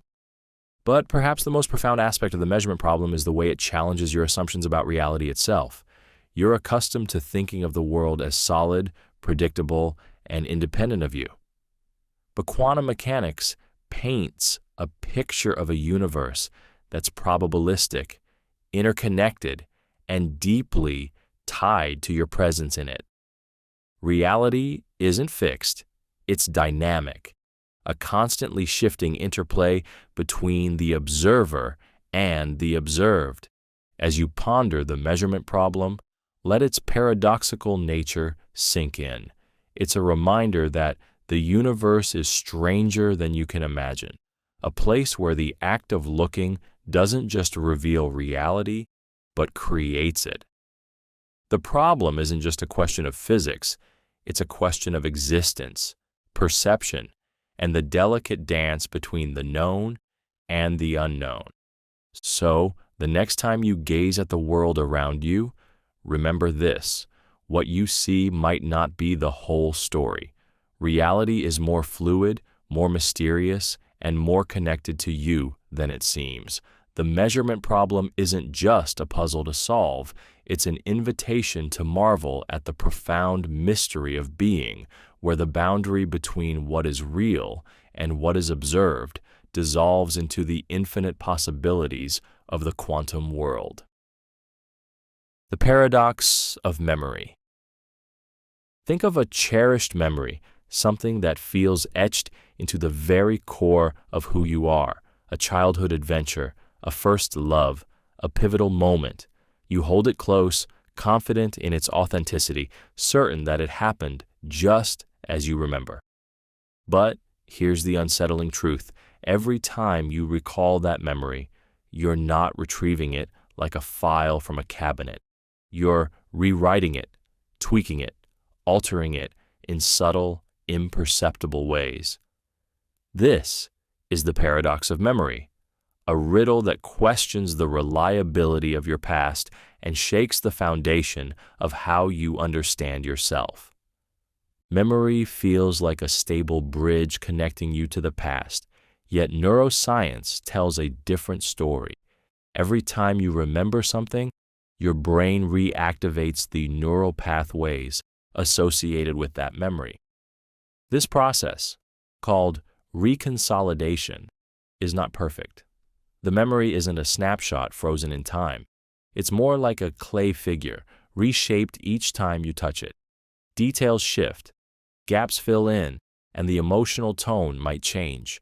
The more you revisit the memory, the more it evolves, until what you hold in your mind is as much a story as it is a fact. This raises a troubling question. If memories are so malleable, how can you trust them? What if the moments you hold most dear, the ones that define you, aren't as accurate as you think? Your sense of self, your identity, is built on these memories. They shape your beliefs, your choices, your understanding of the world. But if they're unreliable, what does that say about the version of you that exists today? The paradox deepens when you realize how easily memories can be influenced. Studies have shown that simply suggesting a false detail can implant it into someone's recollection, making them believe it's real. Entire fabricated memories, like meeting someone who wasn't there or experiencing an event that never happened, can feel as vivid and true as genuine ones. The mind doesn't store the past as it was. It stores the past as it's perceived, and perception is always fluid, always subject to distortion. This paradox also forces you to confront the emotional weight of memory. The way you recall an experience isn't just about accuracy, it's about meaning. The feelings attached to a memory can amplify or dull over time, depending on your present state of mind. A painful moment might soften with years of perspective, or a minor slight might grow into a monumental grievance. The memory itself changes, shaped as much by who you are now as by who you were then. But if memory is unreliable, why does it feel so real? Why do you trust it so deeply, even when you know it's fallible? The answer lies in the way your brain constructs reality. Memory isn't just a record of the past, it's a tool for survival. By remembering, you learn from your experiences, predict future outcomes, and navigate the complexities of life. The brain's priority isn't accuracy, it's adaptability. It shapes memories to serve the present, even if that means rewriting the past. And yet, the paradox doesn't stop there. If memory is fluid, does that mean the past is too? After all, the only version of the past you have access to is the one your mind reconstructs in the present. The objective reality of what happened might be forever out of reach, leaving you with a past that exists more in perception than in fact. But perhaps this isn't a flaw, it's a feature. The paradox of memory reminds you that the past isn't just something that happened to you, it's something you continually create. It's a dynamic, living thing, shaped by your experiences, emotions, and understanding. And while this means memory isn't perfect, it also means it's deeply personal. Your memories aren't just records, they're reflections of who you are, evolving as you do. So, as you sit with the paradox of memory, let it challenge your assumptions about the past. Accept that what you remember might not be the whole truth, but don't let that diminish its meaning. Memory isn't about capturing reality. It's about making sense of it, giving it purpose, and weaving it into the story of your life. In the end, the paradox of memory isn't just a question of trust. It's a testament to the resilience of the human mind. Even if the details blur, the essence remains. Your memories, imperfect as they are still yours. They're the thread that connects you to your past, shapes your present, and guides your future. And maybe that's all they need to be. The arrow of time paradox. Picture an arrow soaring through the air, its path clear and unwavering, moving forward with certainty. Now imagine time as that arrow, carrying you relentlessly from the past through the present and into the future. You can remember yesterday, but never tomorrow. You can affect what's to come, but never what has already happened. But here's the paradox. Why does time move in one direction at all? The fundamental laws of physics, the equations that govern the universe, don't demand it. They work just as well whether time flows forward or backward. So why do you experience time as a one-way journey, an arrow that never reverses? At the heart of this paradox lies a contradiction between how you perceive time and how the universe operates. The laws of physics are time-symmetric. Whether you watch a ball rolling across a table or rewind the tape so it rolls backward, the underlying equations remain valid. Nothing in these laws explicitly forbids time from flowing in reverse. And yet, that's not how reality feels. You never see spilled milk unspill itself or shattered glass reform into a pristine whole. Time, in your experience, always marches forward, dragging the universe along with it. The explanation most often invoked to resolve this paradox is entropy, the measure of disorder in a system. According to the second law of thermodynamics, entropy in a closed system tends to increase over time. A neat, ordered state will inevitably give way to chaos. This law provides a direction, a thermodynamic arrow of time. Spilled milk doesn't unspill because doing so would decrease entropy, violating this fundamental principle. But this explanation raises an even deeper question. Why did the universe start in such a low entropy state to begin with? Why was everything so improbably ordered at the beginning of time? This question plunges you into the realm of cosmology. The early universe, just after the Big Bang, was astonishingly uniform and low in entropy, a state so unlikely it's hard to comprehend. From this improbably tidy beginning, the universe has been unraveling ever since, stars burning their fuel, galaxies spreading apart, and systems moving toward disorder. But why was the universe set up this way? Was it a fluke, a cosmic accident? Or is there some deeper reason for this initial state? Something that ties the arrow of time to the very fabric of existence. The paradox grows stranger when you consider the role of perception. Your sense of time's flow isn't just about physics, it's also about how your brain processes reality. Memory plays a critical role. You remember the past, but not the future, creating the illusion of time moving forward. But why is your memory tied to this forward flow?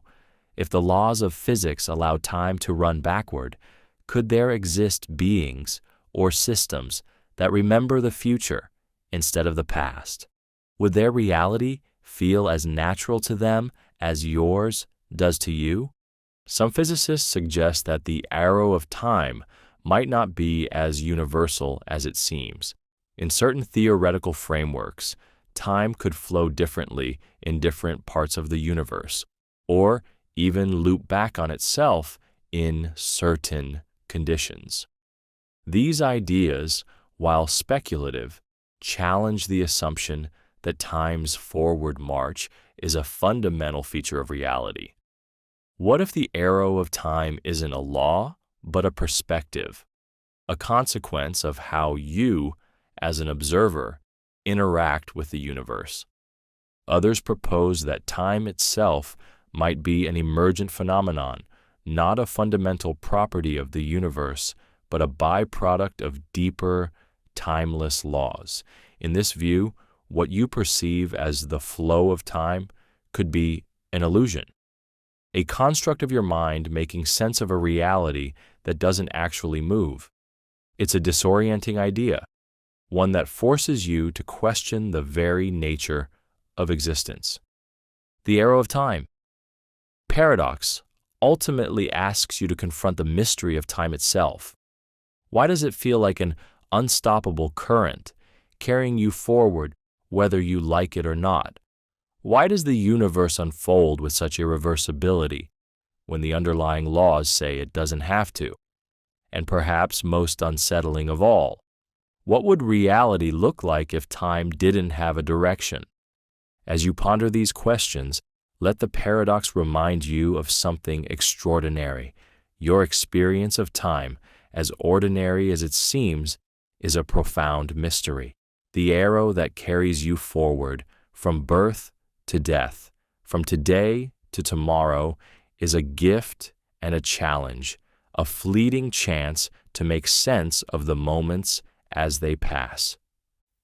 Whether time flows like an arrow, loops like a spiral, or emerges from something beyond your understanding, the paradox invites you to savor its passing, because even if the direction of time is an illusion, the moments you experience along the way are undeniably real. The mind-body paradox. Close your eyes and think about your thoughts, your emotions, your sense of self. They feel intangible, ethereal, something you can't weigh or touch. Yet these non-physical experiences are somehow tied to your body, a complex network of neurons, muscles, and chemical processes. When you stub your toe, the pain isn't just in your foot, it's in your mind. When you feel anxious, your heart races and your palms sweat. But how does this happen? How does something immaterial, like the mind, influence something physical, like the body? And how does the physical brain give rise to the subjective experience of consciousness? This is the mind-body paradox, a question that cuts to the heart of what it means to be human.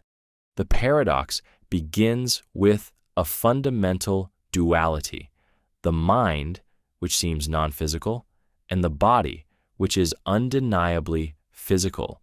Your brain operates according to the laws of biology and physics. It's a machine made of matter, governed by chemical reactions and electrical impulses. But your mind, your thoughts, memories, emotions, feels like something entirely different. You can't point to a thought or way of feeling. They exist in a realm that seems separate from the physical. How can these two realms, one tangible, one intangible, interact? Philosophers have wrestled with this question for centuries, tracing the debate back to thinkers like René Descartes. Descartes proposed that the mind and body are distinct substances. The body is material, subject to the laws of physics, while the mind is immaterial, existing beyond physical constraints. He argued that these two interact through the pineal gland, a tiny structure in the brain. But his explanation only deepened the paradox. If the mind is non-physical, how could it influence a physical object like the brain? And if it can't, how do your thoughts move your body? Modern science hasn't solved the paradox. It's only added layers to the mystery. Neuroscience has shown that mental states correlate with brain activity. When you feel joy, specific regions of your brain light up. When you think of a memory, neurons fire in patterns associated with that thought.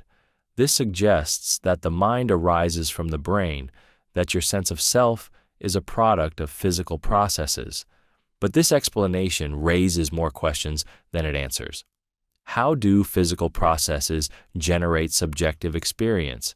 Why does firing neurons result in feeling something rather than just producing behavior? This is the hard problem of consciousness, a puzzle that lies at the heart of the mind-body paradox. You can explain the brain's mechanics, how signals travel through neurons, how synapses transmit information. But none of this explains why it feels like anything to be you. Why doesn't the brain work like a computer, processing inputs and outputs without awareness?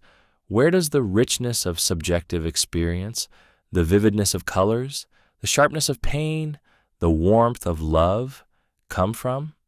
Some theories attempt to resolve the paradox by rejecting duality altogether. Physicalists argue that the mind is the brain, that consciousness is nothing more than the activity of neurons. From this perspective, your thoughts and feelings are byproducts of physical processes, like steam rising from boiling water. But this explanation feels incomplete. It doesn't explain why those physical processes should give rise to subjective experience at all. Why should a collection of atoms produce a mind? Others suggest that the mind and body aren't separate, but are two aspects of the same underlying reality. This idea, known as dual aspect theory, posits that the physical and mental are different ways of perceiving the same thing. Your brain, viewed from the outside, is a network of neurons. Viewed from the inside, it's your mind. But this doesn't explain how the two aspects connect or why they exist in the first place. The paradox also raises profound philosophical and existential questions. If your mind and body are separate, which one is the real you? If they're the same, why does your experience feel so divided? Your mind commanding your body influencing your mind? And if the mind is purely physical, what does that mean for free will? Are your thoughts and choices just the inevitable result of chemical reactions, leaving no room for true autonomy? The mind-body paradox ultimately forces you to confront the mystery of existence itself. What are you? Are you your body, a collection of cells and systems? Are you your mind, a stream of thoughts and sensations? Or are you something more, a synthesis of the two, something that transcends the physical and the immaterial? As you ponder this paradox, let it remind you of the wonder of being, the fact that your mind and body interact at all, that your thoughts can move your limbs, that your feelings can shape your health, is extraordinary. The paradox doesn't diminish your experience. It deepens it, revealing the complexity and interconnectedness of what it means to be alive. Maybe the mind-body paradox isn't meant to be solved. Maybe it's an invitation to explore, to reflect, to marvel at the strange and beautiful union of the tangible and the intangible.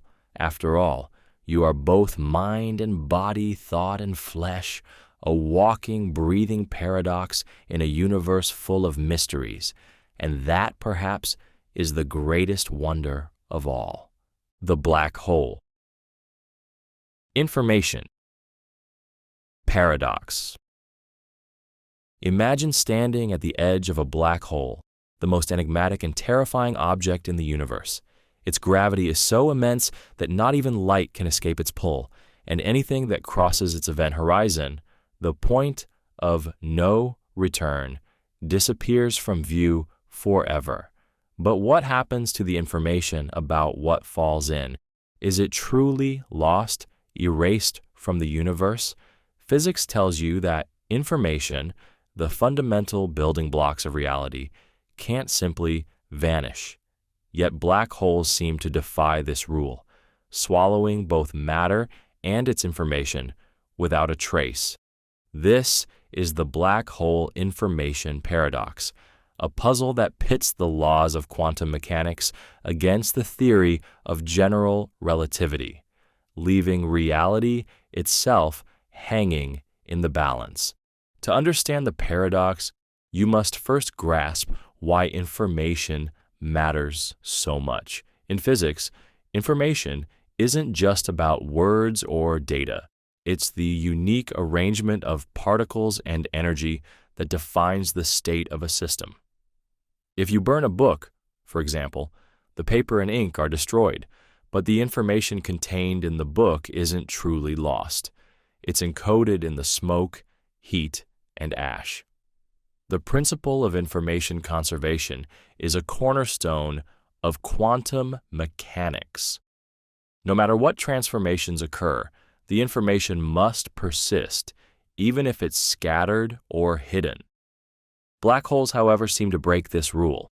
When an object falls into a black hole, it's stretched, compressed, and eventually torn apart by the intense gravitational forces, a process so extreme It's as if the information about that object is obliterated. Once it crosses the event horizon, the information appears to vanish entirely, lost to the singularity at the black hole's core.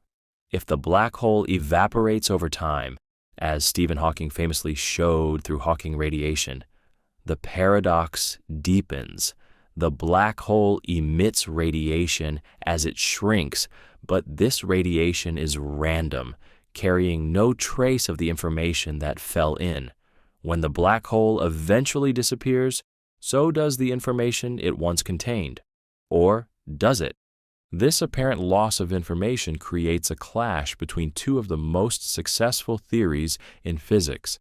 General relativity, which describes black holes, tells you that anything crossing the event horizon is gone forever, its details irretrievably lost. Quantum mechanics, on the other hand, insists that information cannot be destroyed. Both theories are incredibly well tested, yet they seem irreconcilable in the face of this paradox. If information is truly lost in black holes, it would upend the principles of quantum mechanics, undermining the very foundation of how you understand the universe. Physicists have wrestled with this paradox for decades, proposing a variety of potential solutions, each more mind-bending than the last. One idea suggests that information isn't lost, but is somehow encoded in the Hawking radiation emitted by the black hole. This radiation, though seemingly random, might carry subtle patterns that preserve the information, albeit in a highly scrambled form. If true, it would mean that black holes act like cosmic recyclers, transforming information rather than erasing it. Another hypothesis proposes that information is stored on the event horizon itself. The holographic principle suggests that the surface of a black hole contains all the information about what falls in, encoded in 2 dimensions, like a hologram. This idea challenges your understanding of reality, implying that the universe itself might be a hologram, with 3-dimensional space emerging from underlying 2-dimensional data. And then there's the possibility that black holes are gateways to parallel universes. Perhaps the information isn't lost, but transferred to another reality, inaccessible to you, but preserved in some cosmic ledger. This raises profound questions about the nature of existence and whether our universe is just one of many, connected through the mysterious mechanisms of black holes. The black hole. Information paradox doesn't just challenge your understanding of physics, it forces you to confront the limits of knowledge itself. What is reality if its most fundamental laws seem to contradict each other? Are black holes revealing a deeper layer of the universe, one where quantum mechanics and relativity merge into a unified theory? Or are they exposing the edges of human comprehension, the places where even the sharpest minds can only guess? As you ponder this paradox, let its enormity sink in. Black holes, those cosmic enigmas, aren't just devourers of matter. They're keepers of secrets, gateways to mysteries that lie at the heart of existence. Whether the information is preserved, encoded, or truly lost, the black hole information paradox reminds you of the profound complexity of the universe, a place where the rules you thought were absolute begin to bend and blur. And maybe that's the lesson of the paradox. Not every answer is within reach, and not every question is meant to be solved. Black holes challenge you to explore, to imagine, and to wonder. They remind you that the universe is a place of infinite depth, where even the darkest mysteries hold a light of discovery, waiting for you to peer into the void and ask, what lies beyond?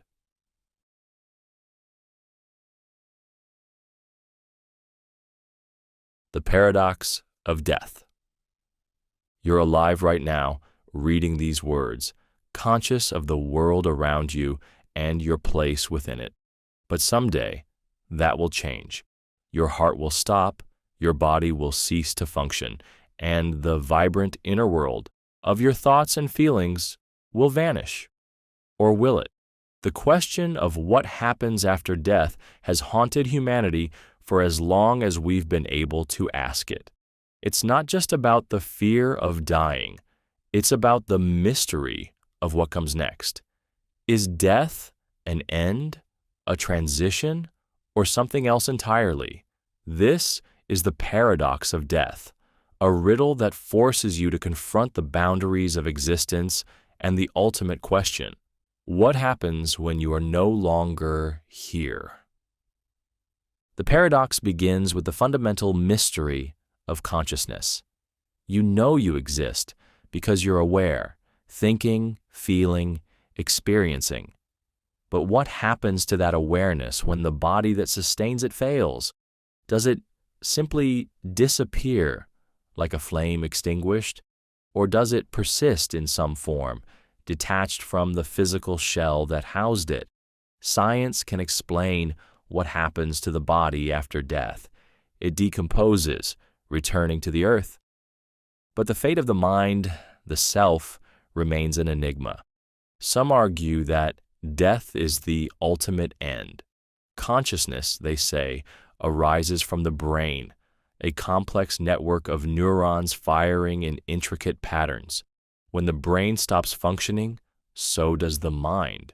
In this view, death is non-existence, a state not unlike the one before you were born. But here's where the paradox emerges. If death is the absence of consciousness, how can you even conceive of it? Your mind recoils at the idea of non-existence because it's an experience you can't experience. You can imagine pain, joy, or even the vast emptiness of space, but not the complete absence of awareness. Others find solace in the idea that consciousness doesn't end with death. Many spiritual traditions teach that some part of you, your soul, essence, or energy, transcends the body and continues to exist. Whether it's an afterlife, reincarnation, or merging with a greater cosmic whole, these beliefs offer a way to see death not as an end, but as a transformation. But even these ideas raise questions. If the self persists, what is it like? Does it retain memory, personality, or identity? Or does it dissolve into something unrecognizable, losing the you that you cling to so dearly? The paradox also challenges the very concept of time. Death feels like a future event, a point on the timeline of your life. But what if time itself ceases to exist when you die? Some philosophers and physicists suggest that your perception of time is tied to your consciousness. Without awareness, there's no before or after, no past or future, just an eternal absence. This idea defies your every instinct, making death seem at once inconceivable and inevitable. Even modern science, with all its advances, offers no clear answers. Near-death experiences, where people report tunnels of light, out-of-body sensations, or feelings of peace, hint at the possibility of something beyond. But are these glimpses of an afterlife, or are they simply the brain's way of coping with the trauma of dying? Quantum physics has also been invoked, with some theorists speculating that consciousness might be a fundamental aspect of the universe, not confined to the brain. But these ideas remain speculative, offering tantalizing possibilities without resolution. The paradox of death ultimately forces you to confront your own limits. You spend your life seeking certainty, understanding, and control, but death is the one thing you can never fully grasp. It is the ultimate unknown, a mirror reflecting your deepest fears, hopes, and questions. And yet, it is also the great equalizer, the one experience shared by all living things. connecting you to the vast tapestry of existence. Perhaps the paradox isn't meant to be solved. Maybe its purpose is to remind you of the fragility and preciousness of life, the fact that your time is finite, that it will one day come to an end, makes each moment you have all the more meaningful. Death may be a mystery, but it's also a teacher, urging you to live fully, love deeply, and embrace the wonder of being. So, as you ponder the paradox of death, let it guide you not to despair, but to appreciation, whether death is an end, a beginning, or something beyond your comprehension. It's a part of the story that makes life what it is. The mystery of non-existence may never be unraveled, but the beauty of existence, of this moment, right now, is something you can hold on to. And in that, perhaps, lies the greatest answer of all, the Bootstrap Paradox. Imagine holding a book, one filled with groundbreaking knowledge or revolutionary ideas. Now picture yourself traveling back in time and handing that book to a younger version of its supposed author, who then uses it as inspiration to write the very same book. Here's the twist. Where did the book's knowledge originate? It didn't come from the author, it came from the future, but it couldn't exist in the future without first being written in the past. This is the Bootstrap Paradox, a mind-bending puzzle that defies the linear flow of cause and effect and leaves you questioning the very fabric of reality. The paradox takes its name from the phrase pulling oneself up by one's bootstraps, an absurdly impossible act. In this case, the impossibility lies in the self-originating nature of the object or knowledge. It exists, but it has no clear point of creation. The object seems to loop endlessly in time, passed from the future to the past and back again, existing without an origin. How can something exist without ever having been created? It's a concept so strange, it feels like reality itself folding in on itself. Take a simple example. A time traveler from the future goes back in time and teaches a young Beethoven how to compose his symphonies. The young Beethoven grows up to write those symphonies, which are then studied in the future by the very time traveler who goes back to teach him. In this loop, Beethoven's genius doesn't originate from anywhere. It's recycled between the past and the future. The cause becomes the effect, and the effect becomes the cause, creating a closed loop with no beginning or end. But if there's no starting point, how does the loop exist at all? The Bootstrap Paradox isn't just a quirky thought experiment. It raises profound questions about the nature of time, causality, and existence. Time, as you experience it, feels linear. Events flow from the past to the present to the future in an unbroken sequence. But the paradox suggests that time isn't so straightforward. If causality can loop back on itself, does that mean time is more like a tangled web, with events influencing each other in nonlinear ways? This paradox also forces you to question the idea of creation itself. In a bootstrap scenario, the object or knowledge seems to exist independently of any origin. It's self-sustaining, defying the logic that everything must come from something. Does this mean there are things in the universe that don't require a cause? Or does it point to deeper laws of time and existence that you can't yet understand? Science fiction loves to explore the Bootstrap Paradox, weaving it into stories of time travel and alternate realities. From objects like a time traveler's watch that appears in the past and future without ever being made, to knowledge that reshapes history without ever being discovered, these tales highlight the paradox's mind-bending implications. But even in fiction, the paradox remains unresolved, a puzzle that defies explanation. Physics, too, struggles to make sense of the Bootstrap Paradox. Some interpretations of quantum mechanics suggest that events in the past and future might influence each other in subtle ways, creating feedback loops that resemble the paradox. Theoretical constructs like closed time-like curves allow for the possibility of time loops, where cause and effect are intertwined. But even these ideas don't explain how an object or piece of knowledge can exist without an origin.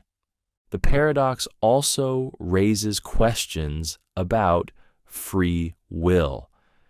If you're part of a bootstrap loop, are your actions predetermined by the loop itself? If Beethoven writes his symphonies because he was taught by a time traveler, can he truly claim them as his own? Or is he simply following a script written by the paradox? The Bootstrap Paradox blurs the line between choice and inevitability, leaving you to wonder how much control you really have over your life and your future. But perhaps the most unsettling aspect of the paradox is its implication that reality itself might be incomplete. If something can exist without an origin, what does that say about the nature of existence? Are there parts of reality that simply are, with no need for explanation? Or is the paradox a sign that your understanding of time and causality is fundamentally flawed? As you ponder the Bootstrap Paradox, let its strangeness sink in. It's a reminder that the universe is far more mysterious than it appears, a place where the rules you take for granted might break down under the weight of deeper truths. The paradox doesn't offer easy answers, but it does invite you to marvel at the complexity of existence and to question the very fabric of reality. Perhaps the paradox's greatest lesson is this: the search for origins, whether of objects, knowledge, or existence itself, may lead you in circles. But those circles aren't failures.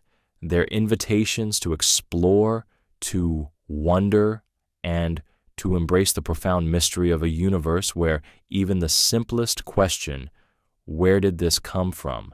can spiral into infinite possibility. The Multiverse Paradox. Imagine looking up at the night sky, feeling the vastness of the cosmos pressing down on you. Now imagine that this universe, the one you know, the one that holds everything you've ever experienced, is just one among countless others. Parallel universes, each with its own rules, histories, and realities, could stretch infinitely beyond your perception. It's a staggering thought, but it comes with a tantalizing question. If these other universes exist, why can't you see them? Why are you bound to this one reality, unable to peer beyond the veil? And if they do exist, how do they interact with your universe, if at all? This is the Multiverse Paradox, a riddle that challenges the limits of understanding and questions the very nature of existence. The idea of the multiverse emerges from the fringes of science and philosophy, tantalizingly suggested by theories like quantum mechanics, string theory, and cosmic inflation. Some interpretations of quantum mechanics, for instance, propose the many worlds interpretation, where every possible outcome of every decision spawns a new universe. In one universe, you chose tea. In another, you chose coffee. In one, you turned left. In another, you turned right. Every choice, every possibility branches off into its own reality, creating an infinite web of universes. But if the multiverse is real, why can't you sense it? Why does your awareness seem locked into just this one thread? The Multiverse Paradox hints at a fundamental disconnect between perception and reality. It suggests that the universe you perceive is a single layer of a far more complex structure, a structure so vast and intricate that your mind can only grasp a fragment of it. you're like a fish in a pond, surrounded by water, but unable to fathom the ocean beyond. The paradox deepens when you consider the question of interaction. If parallel universes exist, are they entirely separate, like islands in an infinite sea, or do they somehow influence each other? Could the subtle forces of other universes ripple into ours, shaping events in ways you can't detect? Some physicists speculate that quantum phenomena, those strange, probabilistic events at the smallest scales of reality, might be hints of multiverse interactions. A particle taking one path instead of another could reflect a choice made in a parallel world, its counterpart taking the alternative route. But these ideas remain speculative, leaving you to wonder if the multiverse is truly beyond reach, or if its effects are hidden in plain sight. The paradox also raises profound philosophical questions. If the multiverse exists, what does it mean for your sense of identity? Are there infinite versions of you, living out every conceivable variation of your life? If so, are those versions truly you, or are they entirely separate beings with their own consciousness? The idea that every possible version of you exists somewhere can be both comforting and disorienting. It suggests a kind of cosmic redundancy where every triumph and every failure plays out infinitely, diluting the uniqueness of your choices and experiences. And yet the paradox doesn't stop there. It forces you to confront the limits of what can be known. If other universes are inaccessible to you, if they exist beyond the boundaries of your perception or your instruments of a measurement, can their existence ever truly be proven? The multiverse might be the ultimate unknowable mystery, a theory that tantalizes the imagination but defies empirical testing. If science can't confirm it and philosophy can't resolve it, does the multiverse exist at all? Or is it simply a product of your mind's need to imagine the infinite? Even if the multiverse is real, the paradox remains. Why are you here, in this universe, experiencing this version of reality? Why not one of the others? Is there something special about this universe, something that makes it uniquely suited to support life and consciousness? Or is it simply a matter of chance, a cosmic lottery in which you just happen to draw this particular ticket, the multiverse? Paradox ultimately challenges your assumptions about reality, identity, and existence. It asks you to imagine a universe, no, countless universes, far stranger and more intricate than anything you've ever known. It invites you to wonder about the unseen, the unreachable, the infinite possibilities that lie beyond your grasp. Perhaps the paradox isn't meant to be resolved. Maybe its purpose is to expand your perspective, to remind you of the vastness of the unknown and the wonder of existence. Whether the multiverse is real or imagined, whether it interacts with this universe or remains forever separate, it challenges you to think beyond the boundaries of your reality and embrace the mystery of what might be.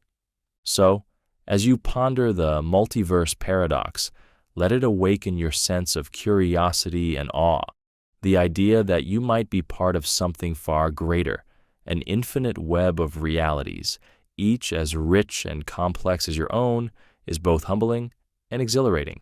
And while you may never know for sure, the act of wondering, of reaching beyond what you can see, is a journey as vast and infinite as the multiverse itself.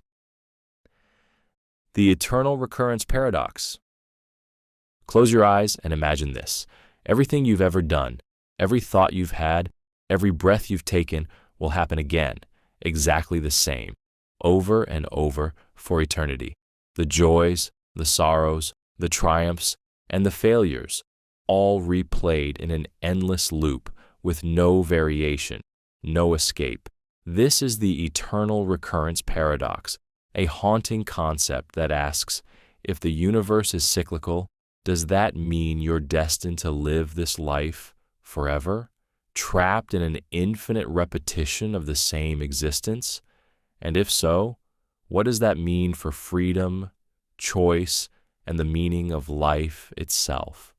The paradox begins with the idea of a cyclical universe.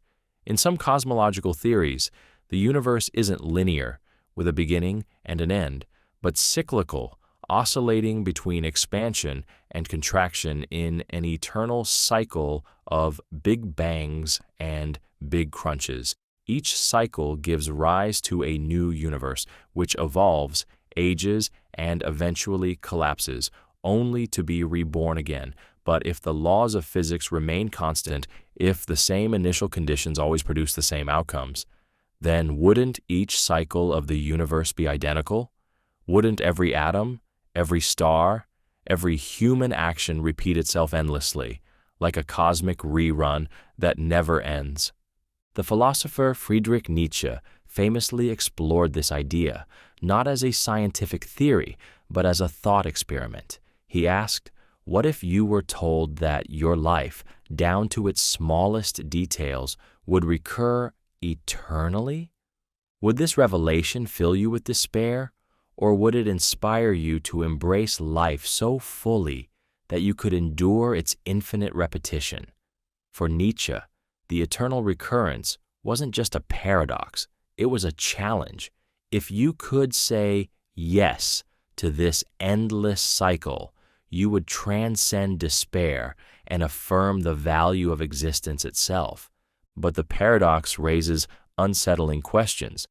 If everything repeats exactly as before, what happens to free will? If you're destined to make the same choices in every cycle, are those choices truly yours?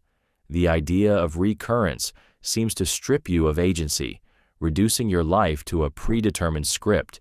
Yet, the paradox also suggests that each moment is eternal, replayed infinitely in the grand theater of existence. Does this diminish the significance of your actions, or does it amplify it, making every decision resonate across eternity? The paradox becomes even stranger when you consider its implications for identity. Are you the same you in every cycle, or are you merely an identical copy, indistinguishable but fundamentally separate? If the universe resets completely, can you claim continuity with the versions of yourself that came before or will come after? The eternal recurrence paradox blurs the boundaries between self and other, past and future, forcing you to question what it means to exist at all. Science adds its own layers to the paradox. While no current evidence confirms a cyclical universe, the concept isn't entirely dismissed. Some cosmological models suggest that the universe might oscillate between expansion and contraction, though whether these cycles would preserve or reset the same conditions is an open question. Even in a non-cyclical universe, the idea of infinite repetition arises in discussions of the multiverse and the vastness of infinity. If the universe, or multiverse, is infinite, then every possible configuration of particles must eventually repeat, making your exact existence inevitable somewhere, somewhen. But here's where the paradox deepens. If the universe is cyclical or infinite, and you are destined to live this life again and again, what is the role of memory? You don't remember your past cycles, or do you? Déjà vu, those fleeting moments of familiarity, might feel like echoes of lives already lived, fragments of a memory you can't quite grasp. But is that evidence of recurrence, or just the mind playing tricks on you? The absence of memory makes each recurrence feel like the first, preserving the illusion of novelty even in an infinite loop. The eternal recurrence paradox ultimately challenges your understanding of time, freedom, and meaning. If life is destined to repeat, does that render it meaningless, a futile cycle with no escape? Or does it imbue every moment with profound significance, forcing you to confront the eternal weight of your choices? The paradox is both a prison and a liberation, a reminder that the meaning of life may not lie in its uniqueness, but in the way you choose to live it, whether once or infinitely. So, as you contemplate the eternal recurrence paradox, let it provoke and inspire you. What if this moment, this fleeting now, were to replay forever? Would you resent it, or would you embrace it as a chance to live fully, knowing that every choice echoes across eternity? The paradox isn't just a question of cosmology. It's a mirror reflecting your deepest fears and hopes, challenging you to live a life you wouldn't mind living again, and again, and again. In the end, the eternal recurrence paradox isn't about the universe at all. It's about you and the way you face the mystery of existence. Whether life is a single fleeting spark or an infinite cycle, the challenge remains the same: to live with courage, purpose, and a deep appreciation for the moments that make up your story, however many times it's told. The alien paradox. Look up at the night sky, filled with countless stars. Each one is a sun, and around many of them orbit planets. Statistically speaking, some of these planets should harbor life. With trillions of galaxies in the universe, it seems inevitable that intelligent alien civilizations exist. And yet, as far as we can tell, we are alone. No signals, no visitations, no undeniable proof. But what if they're out there, watching us, deliberately keeping their distance? This is the alien paradox, a haunting question that asks, why would intelligent civilizations avoid contact with us? And what does that say about our place in the cosmos? On its surface, the paradox is simple. If life is so likely, why haven't we found it?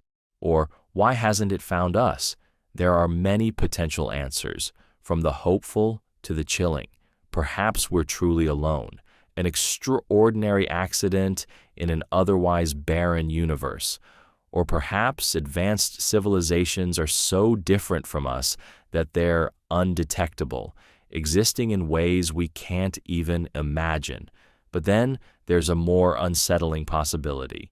They know about us, but they've chosen not to interact. Why would they hide? One explanation is known as the zoo hypothesis. In this scenario, Earth is like a wildlife preserve, observed by advanced civilizations that avoid direct contact to allow us to develop naturally. To them, we might be fascinating but primitive, and interference could disrupt our cultural or technological evolution. Just as we observe animals in their natural habitats without interfering, they might be content to watch us from a distance, studying us as a curious experiment. Another possibility is the prime directive approach, where advanced civilizations adhere to a strict policy of non-interference. They may see contact with less advanced species as unethical, fearing it could lead to cultural collapse, exploitation, or dependency. From their perspective, humanity might need to prove itself, solve its internal problems, achieve peace, or reach a certain level of technological maturity before earning a place among the interstellar community. But the paradox darkens when you consider the possibility that they're avoiding us for less benevolent reasons. Advanced civilizations might view us as a threat, not because of our power, but because of our unpredictability. To them, humanity's history of conflict and environmental destruction could be a red flag, a warning to keep their distance. Worse, they might see us as irrelevant or unworthy, no more significant than ants on a galactic scale. Then there's the terrifying prospect that their silence is for our protection. What if the universe is a dangerous place filled with predatory civilizations that annihilate potential rivals? Advanced aliens might hide themselves and us to keep us safe from detection. In this scenario, the quiet cosmos isn't a sign of peace, but a cloak concealing unimaginable threats. The alien paradox also raises profound philosophical questions. What would it mean for humanity to be deliberately ignored? Would it humble us, forcing us to confront our insignificance in the grand scheme of things? Or would it inspire us to reach higher, to prove that we are worthy of attention?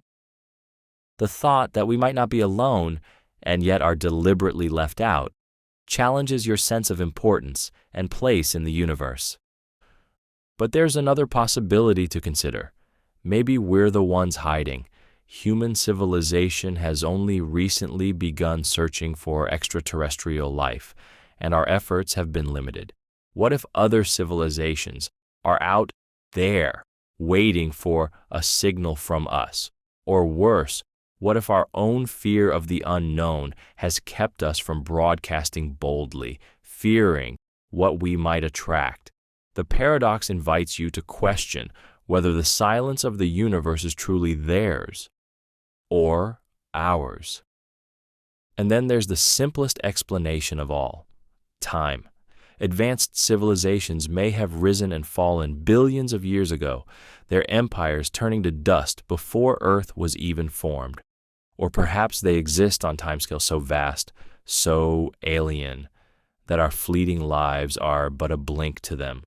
In this view, the cosmos might not be silent at all. We're just too early, too late, or too small to notice. The alien paradox is more than a question about extraterrestrial life. It's a reflection of ourselves, our fears, our hopes, our assumptions about intelligence and morality. It forces us to confront the possibility that we are not the center of the universe, that our existence might be a mere blip in a vast and indifferent cosmos. But perhaps the paradox's greatest gift is its ability to inspire, the possibility that aliens exist, whether they are hiding or watching or simply out of reach, fuels our curiosity, our drive to explore, and our determination to understand. The silence of the universe isn't just an absence, it's a question, an invitation to seek, to wonder, and to imagine. So, as you gaze at the stars, let the alien paradox remind you of the profound mystery of existence. Whether we are alone or surrounded by civilizations that choose to remain unseen, the search for answers is a journey that unites us, and perhaps, in seeking others, we will learn more about ourselves, the one intelligent species we know for sure exists in this vast and silent cosmos. The paradox of observation. Take a moment to consider this. If you weren't observing the world around you, would it still exist as it does now? Would the chair you're sitting on, the room you're in, or the sounds you hear continue to be? Or are they only as they are, because you're perceiving them? This is the paradox of observation, a question so profound it shakes the foundations of existence itself. It asks whether reality is something that exists independently, or if the act of observing it somehow brings it into being. The paradox finds its most striking expression in quantum mechanics. In the quantum world, particles like electrons and photons exist in a state of superposition, a cloud of probabilities where they can be in multiple places or states at once.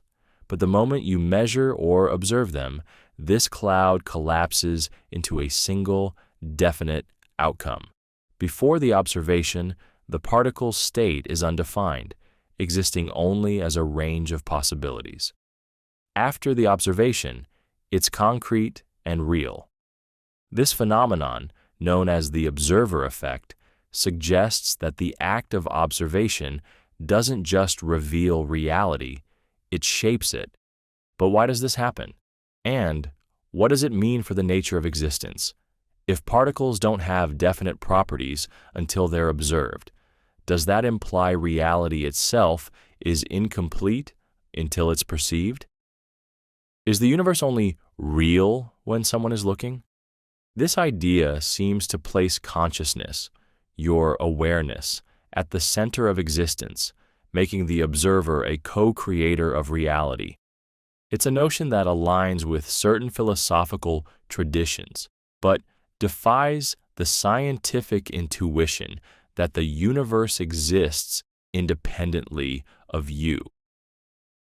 The paradox becomes even stranger when you consider the role of consciousness. Does it require a conscious observer to collapse the quantum wave function, or is any interaction enough? For example, if a particle interacts with another particle, does that count as observation, or is there something unique about human awareness, something that bridges the gap between the physical world and the realm of experience? These questions blur the lines between science, philosophy, and metaphysics, leaving you to wonder where reality truly begins. The paradox of observation also forces you to rethink the concept of existence itself.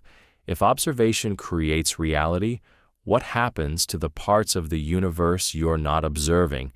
Is the far side of the moon there when no one is looking? Is the Andromeda Galaxy just a potentiality until someone points a telescope at it? These questions challenge the deeply held belief that reality is objective and independent, suggesting instead that it's deeply tied to the act of being perceived. Philosophers have wrestled with similar ideas for centuries.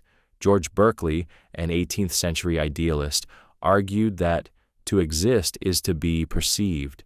In his view, the world doesn't have an independent reality. Instead, it's sustained by the constant observation of a divine consciousness. While modern science doesn't endorse this perspective, the observer effect in quantum mechanics echoes Berkeley's ideas, hinting at a universe where perception and reality are inseparably linked. But the paradox isn't just a question of physics or philosophy. It's a mirror reflecting your own experience. Think about how much of your reality is shaped by observation. The way you see the world is influenced by your perspective, your focus, and even your expectations. What you notice becomes your reality, while what you ignore fades into the background. In this sense, the paradox of observation isn't just about particles or waves. It's about how you create meaning in a universe that's too vast to fully comprehend. And yet, the paradox remains unresolved. Does observation truly create reality, or does it simply reveal a reality that was already there? If observation is necessary for existence, what does that mean for the universe before conscious life emerged? Did reality exist in a state of potentiality, waiting for the first observer to bring it into focus? Or is observation just one part of a deeper, more complex interplay between existence and awareness? The paradox of observation ultimately invites you to embrace the mystery of existence. It challenges you to see the universe not as a static, fixed thing, but as something dynamic, interactive, and deeply connected to your own experience. Whether observation creates reality or merely unveils it, the act of observing is itself a profound and miraculous thing, a reminder that to see, to perceive, is to participate in the unfolding of the cosmos. So, as you consider the paradox of observation, let it expand your perspective. Whether you're watching the stars or examining the smallest particles, remember that your presence as an observer connects you to the vast, intricate web of existence. And while the paradox may never be fully resolved, its power lies in the questions it raises, questions that remind you of the wonder and mystery at the heart of reality itself. The paradox of randomness. Imagine rolling a die, flipping a coin, or watching a cluster of stars scattered across the night sky. These events feel random, unpredictable, governed by chance rather than order. But pause for a moment. Is anything truly random? Or does what you call randomness merely reflect a pattern too complex, too hidden, or too vast for you to perceive? This is the paradox of randomness, a question that forces you to confront the nature of chaos, order, and the limits of understanding. At first glance, randomness seems simple. It's the absence of predictability, the lack of a discernible pattern. A coin toss lands heads or tails without any apparent reason. The numbers on a lottery ticket emerge from an arbitrary draw. But dig deeper, and the idea of randomness becomes slippery. Even the simplest events are influenced by countless variables. The way a coin flips depends on the force of the toss, the angle of release, the air resistance, and the surface it lands on. Given enough information, you could, in theory, predict the outcome with precision. Is randomness, then, just a measure of your ignorance, a placeholder for things you don't yet understand? The paradox grows when you turn to nature.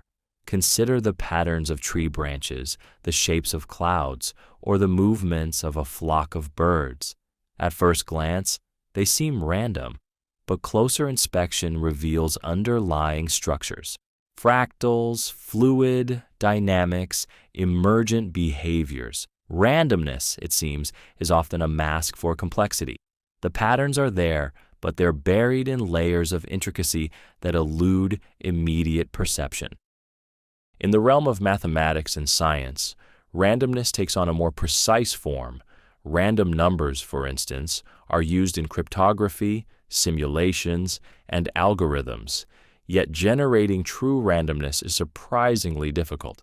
Computers, which rely on deterministic processes, can only produce pseudo-random numbers, sequences that appear random but are generated by predictable formulas, even in systems designed to embody chaos, like quantum mechanics.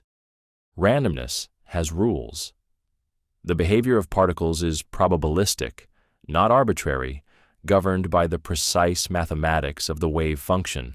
Randomness, in this sense, is constrained by laws that give it structure, even if that structure is probabilistic rather than deterministic.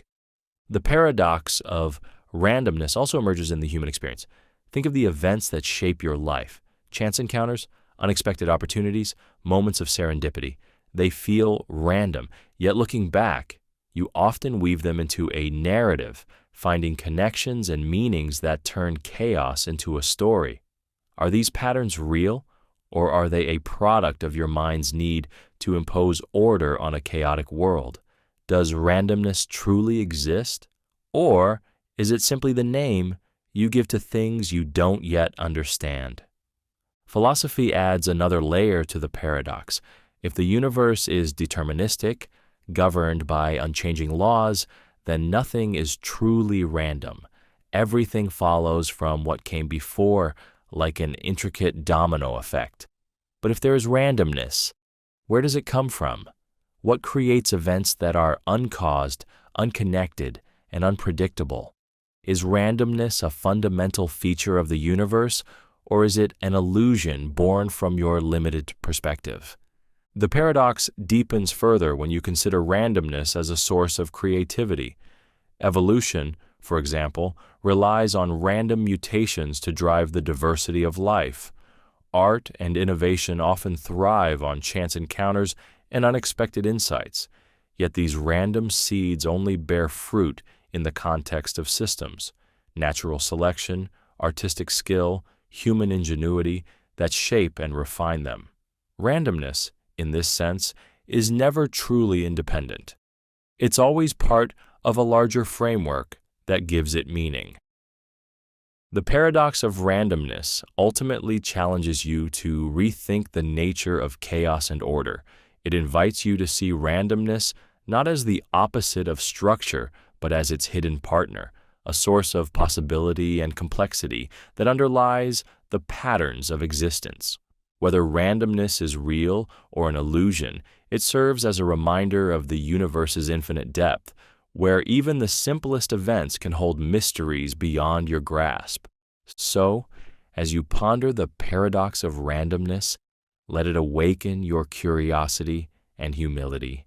Embrace the beauty of the unpredictable, the moments of surprise that break the monotony of certainty.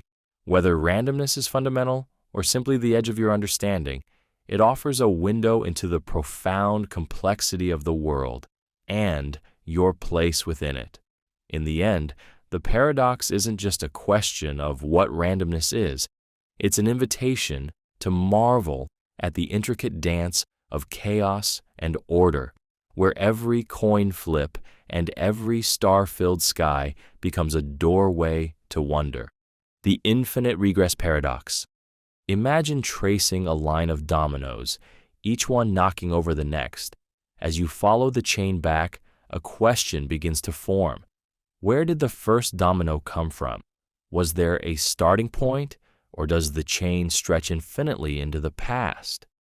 This is the infinite regress paradox, a riddle that questions whether the universe has an ultimate beginning or whether every cause is just another effect in an endless loop.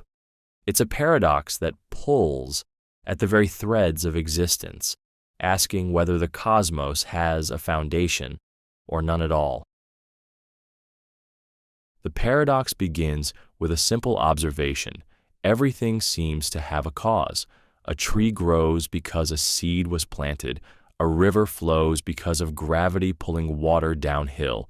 Your very existence depends on an unbroken chain of ancestors stretching back through the millennia. But if every effect has a cause, where does the chain of causation end? If you keep asking, what caused that, over and over, you're left with two unsettling possibilities. Either there's a first cause, something uncaused that started everything, or there is no beginning at all, just an infinite regression of causes. The idea of a first cause has deep roots in philosophy and religion. Aristotle called it the unmoved mover, something that sets the universe in motion without being moved itself. In many religious traditions, this first cause is identified as God, a transcendent being that exists outside the chain of causation. But this raises its own questions. If God created the universe, who or what created God? Claiming that the first cause is uncaused feels like a sleight of hand, a way of sidestepping the very problem it's meant to solve. On the other hand, the idea of infinite regress is equally perplexing. If there's no first cause, then the chain of causation stretches back forever, with no beginning and no ultimate explanation. This defies your intuition, which demands a starting point, a place where everything began. How can something exist without an origin? How can the dominoes fall if the line has no end or beginning? The mind struggles to grasp the concept of infinity, a vastness so incomprehensible that it feels more like an abstraction than a reality. Modern science doesn't resolve the paradox, it only deepens it. The Big Bang Theory suggests that the universe had a beginning, a moment when time, space, and matter sprang into existence. But what caused the Big Bang? Some physicists propose that our universe emerged from a quantum fluctuation, a random blip in a vacuum of nothingness. But this nothingness isn't truly nothing. It's a field brimming with potential, governed by laws of physics. And then you're back to the same question. Where did those laws come from? The chain of causation continues, slipping further into the infinite. Other theories, like the multiverse or cyclic universe models, suggest that the universe has no beginning. Perhaps it's part of an eternal cycle, a series of expansions and contractions with no first moment. Or maybe it's one of countless universes in a multiverse, each one bubbling into existence from some larger, incomprehensible framework. But even these grand theories don't escape the paradox. What created the multiverse, or the cycles? What lies beyond the edge of eternity? The infinite regress paradox also forces you to confront the limits of human understanding. Your mind is wired to seek causes, to find explanations, to look for patterns. But when you push this instinct to its limit, you arrive at a place where answers dissolve into more questions. Maybe the universe doesn't have an ultimate cause because your concept of causation doesn't apply at the cosmic scale. Or maybe the paradox reveals the edges of your intellectual horizon, a reminder that some mysteries might remain forever out of reach. And yet, the paradox is more than a problem. It's a mirror reflecting your deepest fears and hopes. The idea of an ultimate beginning offers comfort, a sense of purpose and origin. But it also raises the unsettling thought that the universe, and perhaps your life, is the product of a singular, uncaused event. Infinite regress, on the other hand, offers no origin, no foundation, no satisfying explanation. But it also suggests a universe that is endlessly rich, eternal, and filled with infinite possibilities. The infinite regress paradox ultimately invites you to embrace the mystery of existence. It challenges you to think beyond beginnings and endings, to confront the vastness of the cosmos without expecting it to conform to your understanding. Whether the universe has a first cause, an infinite loop, or something beyond comprehension, the paradox reminds you that existence itself is a profound and miraculous thing, a riddle that may never be solved, but is always worth pondering. So, as you trace the chain of causes in your mind, let the infinite regress paradox expand your perspective. It's not just a question of where the universe came from. It's an invitation to marvel at the fact that it exists at all. Whether the cosmos has a beginning or stretches infinitely, the paradox holds a quiet truth, that the search for answers is itself an act of wonder, connecting you to the boundless mystery of being. The Conscious Universe Paradox. Close your eyes and take a deep breath. You are alive, aware, thinking, feeling. You are conscious not just of yourself, but of the universe around you, the stars, the oceans, the people. Now ask yourself, what does it mean to be conscious of the universe? Could it mean that the universe, through you, is conscious of itself? If you are part of the cosmos, woven from the same stardust that forms galaxies, does your awareness mean the universe itself has awareness? This is the Conscious Universe Paradox, a profound question that challenges the boundaries between self and cosmos, mind, and matter. The paradox begins with an undeniable truth. You are a product of the universe. Every atom in your body was forged in the heart of a star. You are not separate from the cosmos. You are a small, intricate piece of it, and yet, here you are, capable of reflecting on its vastness, marveling at its mysteries, and pondering your place within it. Your consciousness feels personal and individual, yet it arises from the universe itself. So, is your awareness just yours, or does it belong, in some way, to the cosmos? This idea that the universe might be conscious through you blurs the line between subject and object. In one sense, You are an observer, looking out at a vast, indifferent universe. But in another sense, you are the universe, a collection of its particles organized in such a way that they can think, feel, and wonder.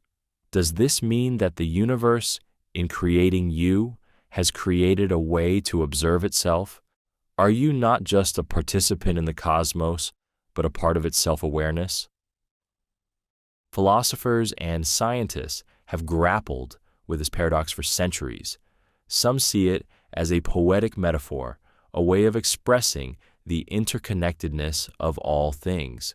Others take it more literally, suggesting that consciousness is not just a property of individual minds, but a fundamental aspect of the universe itself. This idea, known as panpsychism, proposes that consciousness is woven into the fabric of reality, present in everything from subatomic particles to galaxies, but only fully realized in complex systems like the human brain. But the paradox raises unsettling questions. If the universe is conscious through us, does that mean our awareness is cosmic in nature, or is it an illusion created by our individual brains? And if the universe is aware, what is it aware of? Does it experience joy, sorrow, or meaning? Or is its awareness as vast and indifferent as the cosmos itself, beyond anything we can comprehend? Science complicates the paradox further. Consciousness remains one of the greatest mysteries in neuroscience. We can measure brain activity, map neural pathways, and even identify areas of the brain associated with certain thoughts or emotions. But no amount of data explains why you experience these things subjectively, why there is something it feels like to be alive. If consciousness is such an enigma on the scale of an individual, how could it possibly apply to the universe as a whole? The paradox also invites you to rethink your relationship with the universe.